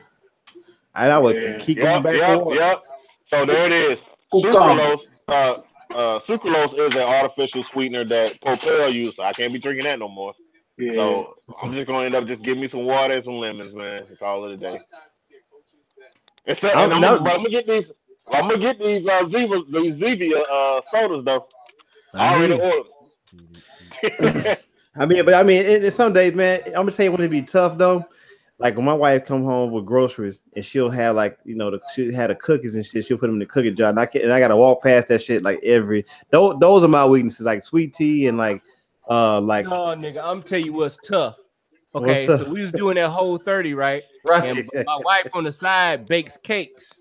Oh yeah. She was trying you. You got that shit all in the house, smelling like cake. Man, that shit was driving me insane. I gotta leave. 3-4 layer cakes for motherfuckers and shit. I'm like, God damn. Hey, Jay Bishop out there smoking cigarettes. He done picked up smoking cigarettes. And I'm like, well, how you make a cake you don't taste it? She said, well, I'm making cakes for you. I know what the recipe is. I know it's gonna be good. I ain't gotta taste willpower. See, she got willpower. You don't possess that, sir. Nah, but man, but it's y'all was wondering where the hate came from. He just told. Oh, that you know what? Hey, I feel your pain now, brother. Pause. Damn, lack of cake. No, just hey, man, shit. Hey, I'm telling you, man. I know my wife was like, oh, so this month are you doing your little no sweets thing this month? Like, yeah. She's like, oh, so you ain't gonna be able to eat these, are you? I'm like, God damn it, shit. Motherfucker, Jay Bishop be looking like Pookie for the fucking German chocolate. Nah, that's Dixie. She posted that picture there. I said, man, I had to hit him up, man. Man, I was struggling right that time I posted that picture, boy. I was mad. Calling me. I had no idea that it had this kind of hold on you though. Especially when you drink it all the time. Yeah, like. I've been eating candy since I was a little kid. You know, I used to be the kid at school that everybody came to for candy. You know, fuck yeah, that's how you had to wing off. Yeah. Well, you know, I don't proclaim to be the healthiest dude, but I tried very diligently, man, to just wean myself off something that I know I'm not gonna need. I like eating a lot of fried foods. Like I used to be fried a 2-piece and wings and all this stuff a whole lot, but. Even that, man, I just try to Nigga, you the most healthiest dude. I need to season my chicken. I need to season my chicken for tomorrow. I said you the most healthiest dude. Be quiet. No, I swear I'm not, but I'm working toward that because I just want to be. I got a daughter, man. I got kids. I even want to be around for all that stuff, man. Like Hey! I had to give up sugar and salt. So fuck you, niggas. Hey, let them know, Gadget. We out here struggling with the salt, boy. So what comparing melodies and shit. I got that sugar, nigga. I got the sugar. What I use to season? Motherfucking I got a couple of things I gotta do. One is if I do use salt, it's gonna be sea salt. Sea salt. I can't use regular iodized salt. And we got, because I have a potassium issue, so I have to use like Tony Saturates because it's rich in certain nutrients that my body just don't. I got to stab myself every day and check my sugar level, nigga. So you know the whole sugar thing too. Hey, you living that sugar life. Got that sugar life. Hey, one thing they're good for, they make good pill bottles. Man, listen. Yeah, but nah, man, it just it's just once you keep doing it, you get used to it. You get used to it though. I went to Old Charlie's for dinner, right? And I had a steak, a salmon, and asparagus and broccoli. I still was hungry after that, man. Hell yeah. Hey, but you know what's crazy? It's crazy because I eat at Subway like if not every day, every other day, and I used to go get this wrap. The spinach wrap. I get a tomato basil wrap. With the chicken. But I usually I'm not a person that I don't have to have mayonnaise on anything I eat anyway. But I go in some mornings, man, and like they already know what I want when I walk in. So and a lot of time I be seeing people in there that call themselves want to eat healthy, but they go in there, they slather all these sauces on here, whether it's mayo, whatever else. If you're gonna do this, shit, at least get light mayo. Yeah, get light mayo. Man, don't get no mayo. Hey, get you some mustard. I mean that's going on there too, but at least if I'm a half mayo, at least go when white. I was doing that. So I can't even have that right now because I'm on this low carb diet. So I can't even have the wraps. I can't have anything, no kind of bread, anything bread like. So, but when I was eating those wraps, I used to always get the Italian dressing because it was low in calories and low in fat. And it's got the vinaigrette has vinegar in it, so it kind of That's an acid base. Oh, Dixie. Also, too, Dixie. I don't know. You're probably not a big fan of this, but if you're talking about cutting weight or whatever, apple cider vinegar. Yeah. That's how my wife lost her weight. Oh my God, that's that worked. Hey, but first, I'm gonna tell you what makes though, put some cinnamon in it. A little bit of cinnamon. I started back working out again like a month ago, right? Yeah, I remember. 2-3 times a week, lifting weights. Yeah. But I sit in the sauna, and I didn't have any gains. Like I'm like, man, I Is ain't it a losing no weight or protein nothing. issue? I'm working. I'm putting the work in. I'm eating right. I always eat with Subway wraps and shit like that and salads. But Mm-hmm. then I thought about it. It's like, but what am I doing? I'm sitting here eating all these fucking canned fruits with all this sugar in it. Empty Oh calories. yeah, Yeah, and that especially was killing it. That was killing it. So after one day of no sugar, I already felt like I've lost 1 pound. You know You what I'm know saying? what? And you usually can tell Yeah. in your waistline when you start losing Yep. that weight. My belly is already. I can already feel a difference after, And yeah, just you're not one going day of you're no not going to sugar. be as bloated as you currently were too. Like when you off that sugar, man. Even like I said, even if you do it for just a week, you'll see dramatic change in your waistline first before you see it anywhere else. You're gonna see it in your waistline. I remember that when I lost on 30, I was like, God damn, I'm back in '93, man, with baggy jeans and Timbs on. These joints fitting kind of loose around the waist. I'm gonna have not, Already to get crossed up. man. Listen. Yeah. Hey, I ain't worried about nobody in this collector crossing me up. Hey, nigga, you good right now? Hey, I told you, man. Hey, once everything change up for you, hey, I'll make a special trip back out there. Let me I'll drop make the 50 plane pounds. trip. Let me drop these Oh, you 50 drop. pounds. Hey, you better. Hey, look, I'm gonna tell you like I tell my up. brother. You better keep them 50 pounds. Let me drop these. Hey, see, I can't. Hey, I still got my crossover, but I'm scared to try it now. I might tear my ACL. All this weight I got on now, but let me get down about 220. My little brother Kevin is like 6'1", 6'2". I always tell him, I said, I don't care how tall you is, bro. I said, if you ain't at least 200 pounds, you can't play with me.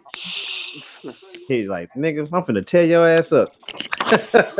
All y'all niggas gonna be coming off the court with ice packs. Man, hey, listen. Hey, that's fine. And that's fine. As long as I'm balling in the game, we good. Whatever happens afterwards, Man. that's what it is. Boy, you know what? I'm almost tempted to buy a basketball. Why? We ain't even gonna have. I shouldn't even waste my money. Hey, nigga, there's a park right by the spot too. Oh my God, y'all tempting me, man. Y'all tempting me. Oh, I got a basketball. There ain't nothing. I stay with a basketball. I'm gonna be refereeing because I'm too heavy for that shit right now. Hey, they say, hey, you on your thing. Oh, well, you'll be by the time Nova Scotia comes around. Shit. You know I what might be down 15. I might be down 10 by then. Now you trust me, bro. You ain't doing no sugar. Trust me, you're gonna be down way more than 10. Yeah, because not only that, you're shocking your body right now. Your body's like, what the fuck? So that's the next. Yeah, it ain't happening. But you know what? Good. But this is your first day though, so the second day. It's your first day or second day. Just keep doing it. But you know what makes it worse? Stay on it. When you're doing something like this, you know what makes it worse?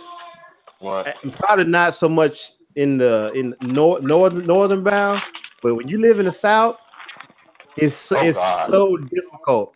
Not for me, because I got the willpower, but man, like unless a person will cave, if your wife or your girl cook the way that people like my mom and my sisters and aunts and even my wife cook. Yeah. Like, you eating this? Like, nah, I'm good. Let me get some of that kale though. I will admit because that my wife and I did that whole 30 together. That really helped. Yeah, it helps. Yeah, I bet you felt better too. Like energy wise, you felt better. Good food. Yeah.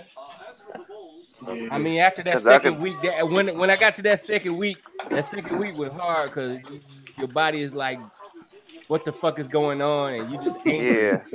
You angry than another and you don't know why. Like, why the fuck am I so mad?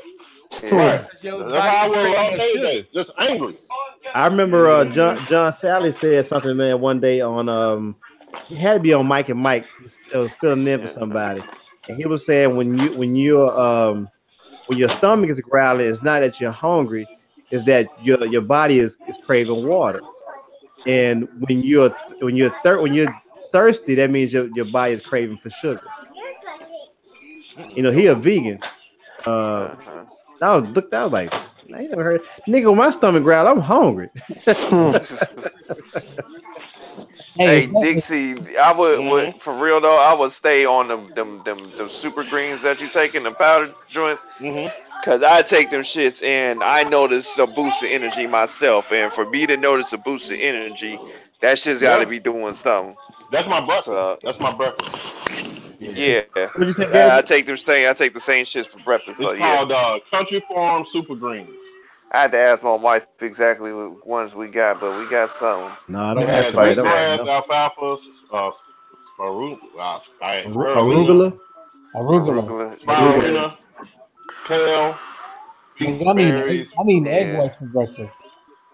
I Huh? just don't like kale, man. I haven't had kale in a way. You ain't the only one. I Kale, don't like the man, bitterness of kale. I'm gonna tell you something, man. Kale to me, you know what? I think the older I get, man, I think the less taste matters. Yeah. When it comes to certain things, like when Hey, I when told you about that lady who I told you about that lady who air fried kale, right? She nah, nigga, you make ain't never kale seen them chips and myself. shit. Yeah. Nah, some woman she make Nah, kale chips and shit. I'm not eating no. I ain't eating no air fried kale. I love air fried wings. Yeah, it's kale chips is what she's making out of it. Chips. Okay. Yeah, I've okay. had those before. Not homemade. I had some out of the store. Kale chips are good. Yeah, that's pretty good. I thought they were. They're like And arrows. she had throw like some seasoned salt on it, whatever, and air fried it and made The kale only chips. thing I like about this no carb, no sugar diet, man, you can eat all the Air. turkey and chicken and all that shit you want. Hey Dixie, you know about the planners, the P3 packs? Protein packs. Yeah. You might want to check those out to snack I know on. what you're talking about. Yeah. What I got, But a lot I of got the some carbs. sunflower seed kernels. Sunflower seed kernels. Yeah. Pistachio. I got like I said, I got the turkey pepperoni. Turkey And the pepperoni. turkey sausage. Yeah. Yeah. But I try to cut back on the pork, but I did have to get these. I only got them because they zero carbs, believe it or not. And that's fucking pork skins. Plain. Chicharrones. Chicharrones. I haven't eaten them yet, but I just got them for backup. Hey man, don't eat them, man. Don't. You've been doing so good, man. Don't eat that. Huh? I said you've been doing so good. Don't eat those, man. Don't eat those. Don't eat that. Don't eat that swine, man. Eat that shit. Hey, If you had to have something that's chips, swine, nigga. if you really wanted to have something that's like that, chips or whatever, Mission has these good tortilla chips and they don't put nothing on you. Nigga, I just ate some sausage this morning. Oh, that shit. The jubilance in your voice. Oh man, that shit. Nah, nigga, that shit was homemade. I put some motherfucking sage. I chopped up some onions, some motherfucking fresh pepper in that motherfucker. He drafted it up. Between you and Clark and Spark, y'all some cooking ass dudes, man. Man, bruh. I told Clark we gonna pass around the hat, man. That shit's good, man. You just get you some ground pork and then do your own seasonings. Fuck buying that Jimmy Dean bullshit. Make your own goddamn shit. Yeah, I feel you, but I couldn't tell you what. I'm not in a position to do that right now. I couldn't tell you what pork even tastes like now. Hey, these turkey pepperoni on point though. Hey, have you ever tried like turkey chops? Yeah, you was talking about that. I want to try that, bro. It's great. All that's great. Yeah, it's all good, man. My father-in-law he don't really do turkey and shit. So last Sunday, my wife made Sunday dinner or whatever. She made like a meatloaf with turkey. But he was like, after he ate that meatloaf, he was like, "Oh yeah, that was on point. That was pretty good. Like goddamn right, it was good." Hey, Dixie, are you like a burger dude? Do you fuck with burgers a lot? I do now. I did before I got on this no carb diet. Well, see, I don't know about how to, because I was going to suggest veggie burgers. I just don't know how the carbs are. I don't know the carb count on it. I mean, as long as it's not breaded and you can't have no bread. Like that's a no. Yeah. You can't, and whatever you eat can't be breaded. Whose diet is this though? You saying you doing two diets at the same time? Keto. Who? Keto. I like Cheetos. Not Cheetos, keto. Nigga. Oh, keto. Oh. Keto. Ketosis diet. Okay. Ketosis. There you go. Okay, my bad. Oh man, how you like Cheetos but don't eat crab? I was just man, I don't eat Cheetos, man. I was just hey man. I know I'm just playing, man. Goddamn. Nah, you can't give me. Hey, you can give me a Cheeto before you give me a bottom feeder. Nigga, you can light a Cheeto on fire and use that bitch as a candle. You ain't lying. Hey, on the birthday cake. Ever since Gadget, I had went near a shrimp since. I'm like, I almost took my dog out, man. I ain't messing with y'all. Hey, Pimp C said he ate so many shrimp, he got iodine poisoning. Yeah, but that Yona, but that red meat, it stay with you though for a while. That turkey lean, it's gonna run right through you. That steak might be there for a couple of days, like chilling and making itself at home, and your colon. Man, they say a steak can only stay around for a month. Yeah, man. Especially when you know how some people eat them. They don't cook them thoroughly. I like mine with a little red in it. Nah, fuck that. I need my shit to be able. When I stick a fork in it, I don't want to hear no mooing, no mooing. Yeah, like that. It was like that Hank Hill episode. I don't want no fucking trichinosis. Nah, fuck that. Medium. What was that Hank Hill episode? Nah, fuck that meat. Hey, I want my shit almost charred. Hey, like it was in a fire. I tell a motherfucking butterfly my joint. like it was in a fire. You might as well not even eat a steak, just eat a burger, nigga. That's what they say. Yeah, they can say that shit, but fuck that. I don't give a fuck. If my bitch about to be medium well. Mine gotta I don't be give a medium fuck. well. I don't want no overcooked steak. I don't want to overcook it. I'm medium well is where it ends for me. Hey, you better overcook. You better overcook nothing worse than a dry ass steak, nigga. Right. You right. Listen. Steak and they bring me that shit. You might as well eat a tire. Shit. Hey, Jay Bishop, there is something else. Not never mind. I said it for after dark. Never mind. Uh-oh. You said dry. Never mind. Nah, but you know, no, I don't want no dry ass steak. You can cook a well done. You can eat a well done steak. Just make sure you got your whatever favorite beverage you got. You make sure you take a bite, switch that around while you chewing that shit up. Kool-Aid, lemonade, tea, whatever you like. That's why I'm at it. This is why I'm at. The reason why I fuck with Mexicans a lot because they be doing the strip steak shit and that shit. Yeah, the flank joint. That shit. Yeah, I ain't gotta worry about all that shit. So I guess they be shaving the beef. Wow.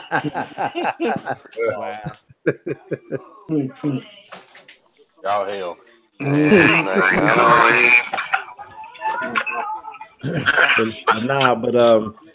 It's just about alternatives, man. Cats are trying to be around a lot longer these days. I'm trying to be like my granddad and my grandmother, man. Stay around for 80 plus years. No bullshit back then. And they ate every day. They ate everything, but like nowadays, everything ain't like it used to be back in those times. Process though. Yeah. Was grown. I used to watch my grandfather go to the butcher and get their meat. Right. Yeah, it's true that. I used to watch my grandfather a lot when I was young. Like when I was young, he was in his late 70s, going into his 80s or whatever, and he ate a certain way. He ate like I would see him like put mustard in his rice. I'm like, why the fuck is he putting mustard in his rice? But it was to keep his high blood pressure and stuff down. And he would also like he'll go get a sweet potato, but he wouldn't dress it. He would just eat it just plain.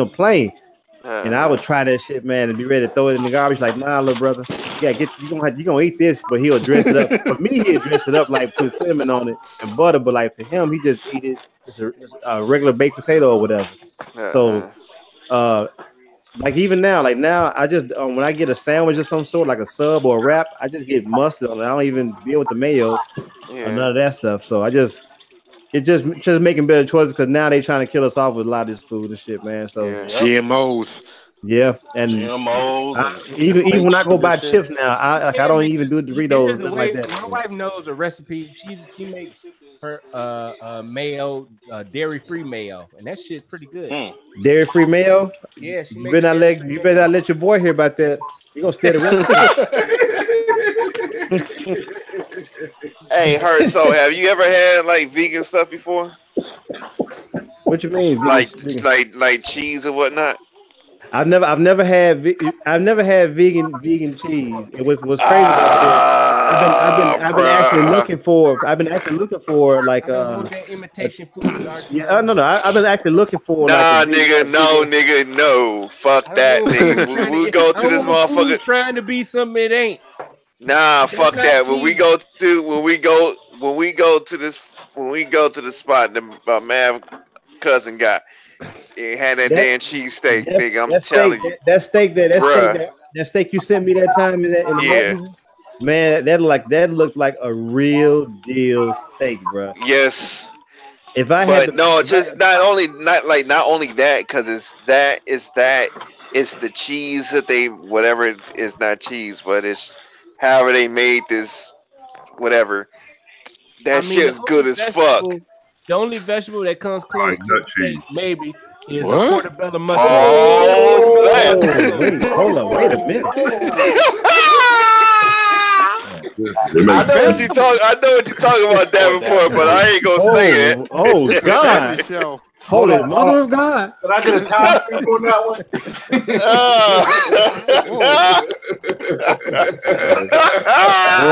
one. You always count on Davenport for the soundbite. Yeah, buddy. Well, it is 12 o'clock, so hey, that's better. That's better than nut ass.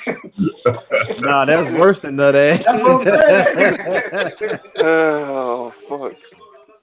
Nah, but sorry, go ahead, guys. Is Davenport gonna play some loops or what? Yeah, play some loops, Davenport. I know you got him on deck. My bad. I'm the one who started this whole health. Nah, but I mean it's a conversation that cats need to have, though. Yeah, that's true. Right. Alternative diets and stuff, man. It ain't nothing wrong with enjoying what you enjoy, but I think we can't, I can't eat a whole bag of Doritos like I could when I was 18 years old. That shit, it'll do something to me now. Probably. Yeah. I can't drink a whole bottle of Hennessy like I could when I was 20. Yes, you can. Yes, you can. I can only drink half the bottle. But nah, man, it's like a lot of stuff that you do. I used to be able to eat a whole box of like Little Debbie oatmeal cream pies, and it wouldn't feel nothing. That's not hard. Oh, that's not hard. Cream pies. That's not hard. Yeah, I forgot where I was at. Boys locker room. Yeah, but that with a jungle juice though. I don't know if y'all had jungle juice up that way, but yeah. But yeah, like that shit not doing that now. No sir, I wouldn't even try it. So I could fuck a tasty cake up too, but okay. Right on. Man, I guess never mind. Blue, you gonna leave me hanging on that? Oh. Yeah, and on that note, let's say goodbye to the chat. Hey, good night to all my Negro friends. Yeah. Come on, Davenport. I thought you had some loops. Hey, in case you was wondering, there's a pause in there somewhere too.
I like that beat. I just don't want everybody rapping over it. What's that bitch say? I didn't hear that. What you say? He don't want to hear nobody rapping over it. Oh, okay. Because of the vocal chops. That was dope, Dan. But yeah, Archie, I definitely agree with you on the tasty cakes. Wow. Oh, okay. Jose used Try to it have out. this thing, the pudding pies. It came in vanilla and chocolate. Man, I haven't had that, but I know Probably my why my aunt. ass got diabetes now. Man, I know my aunt used to stay talk about tasty cakes, and finally went to Philly, and yeah, I was like, okay, I see why. Yeah, been hooked on them ever since. And luckily, the cheesesteak shops out here got them. So we do get cheesecake. The cheesesteak shop got them. So Oh we shit, do y'all, go y'all out. outsourcing, huh? Yeah. So you vegan, RTO? So the cheesesteak factories y'all got out there, we got too. But it's not. 'Cause I think Mental was talking about them being like mall joints. They're actual restaurants here. Oh, okay. Like it's its But you know own what though? place. Yeah, I ain't never seen Honestly, a to cheesesteak me, the factory that best wasn't in ones the are mall. the mom and pop joints and the poppy stores, as we call them. Well, you talking about the corner stores? Yeah, they actually Yeah, taste yeah, better yeah, than the yeah. like the well established ones. Like whatever that spot that my uncle's friend went and got, and like because I always say we was in Germantown. That's all I know. So whatever place I have no idea, but I just know that he got this extremely huge ass hoagie for me, and that shit. He was like it was like $5 and shit. It Yeah, was that fucking sounds right. huge though. That shit was crazy. Yeah. I was like, I just never seen nothing for that price in my life, especially in California. That was like a $15-$16 sandwich out here. Mm. But yeah, the closest I got to actual cheesesteak is at the Cheesecake Factory. Cheesesteak. It, Yeah, if yeah. it's a $15 sandwich, you better have lobster in it. Yeah, that's more I'm like not going. I'm not trying to that's say. more I'm like not trying to $30. say the reason why it was a $15 sandwich because y'all juvenile motherfuckers is. Yeah, the lobster is more like a $30 sub. Nah, if you go to Yeah, one of like like the Luke's lobster truck, you can get one for like 15 or 17. yeah. There's a place I know where you can. I know where you can get like a $12 crab meat sandwich at. I don't want that fake crab meat. I want that real Imitation. Nigga, dude, we're talking about San Francisco. It's Dungeness crab, dude. Ain't no fake crab. I ain't fucking with no. Hell no, I ain't fucking with that imitation crab meat, nigga. I watch how it's made. I see how that shit's made. That's just the crab legs and bullshit. some butter. Crab meat with the red stripe. Yeah, that shit. Hell no. Yeah, nah, that shit nasty as fuck. That's what You know what that shit's made from, right? What? Like all the bad shit other crab Yeah, and some other shit. Yep. It's the equivalent of hot dogs. Like Yeah. Pretty much. Oh, okay, like seriously, it's like I was watching how it's made, and they was talking about doing real crabs, and they took the shell and all this other shit, all the shit that you don't want, grinded that bitch together and made imitation crab meat. I was like, oh hell no, I'm good. Hey, we still live? Yeah. Oh, we have to Yeah. go. No, we still live. Okay. Oh shit. Never mind. Shut you down. Shut you down. Hell, somebody was about to ask. We was about to ask something, Davenport. Yeah, I thought you were talking about vegan spots. I was asking were you vegan, but then you started talking about Philly. Nah, I ain't vegan. Okay. He just has an affinity for vegan food. He just like tofu. That nigga just really like tofu. I never seen that. You talking about Gadget putting words in your mouth? Shit, I ain't never said that. Don't be putting no damn. Don't be putting tofu in that brother's mouth. Nah, I've been experimenting veganism, man. I've been trying different foods here and there, man. Yeah. It'll never It's work. just certain shit that. Yeah, There's certain shit. There's certain shit that amazes me. That's about it. Like the vegan. I mean the tofu. Like my mom used to make that. She used to try to have me eat tofu when I was little, and it was that wet, nasty ass fucking block of tofu that they had in the early '90s. That's why I don't really fuck with it now because that shit was gross back then. I've actually had. Where they be trying to imitate meat, like they're making tofu chicken and shit. That no, but now in certain situations, yeah, but it's not about that anymore. Like when it comes to like steak and shit, the process. Cause Dav, you did it right. The seitan shit. Yeah, that seitan However shit. you pronounce it. Yeah. It's not bad. Yeah. But I've had tofu. Matter of fact, a friend of mine's who I've done music with, and he used to be my barber. He offered me some one night, and he had fried that shit up like chicken. It wasn't deep fried, but it was like pan seared or whatever. And and it was seasoned well, and it was really good. He said, "Man, this is that's the only way you got to season it. That's the only way to make it good."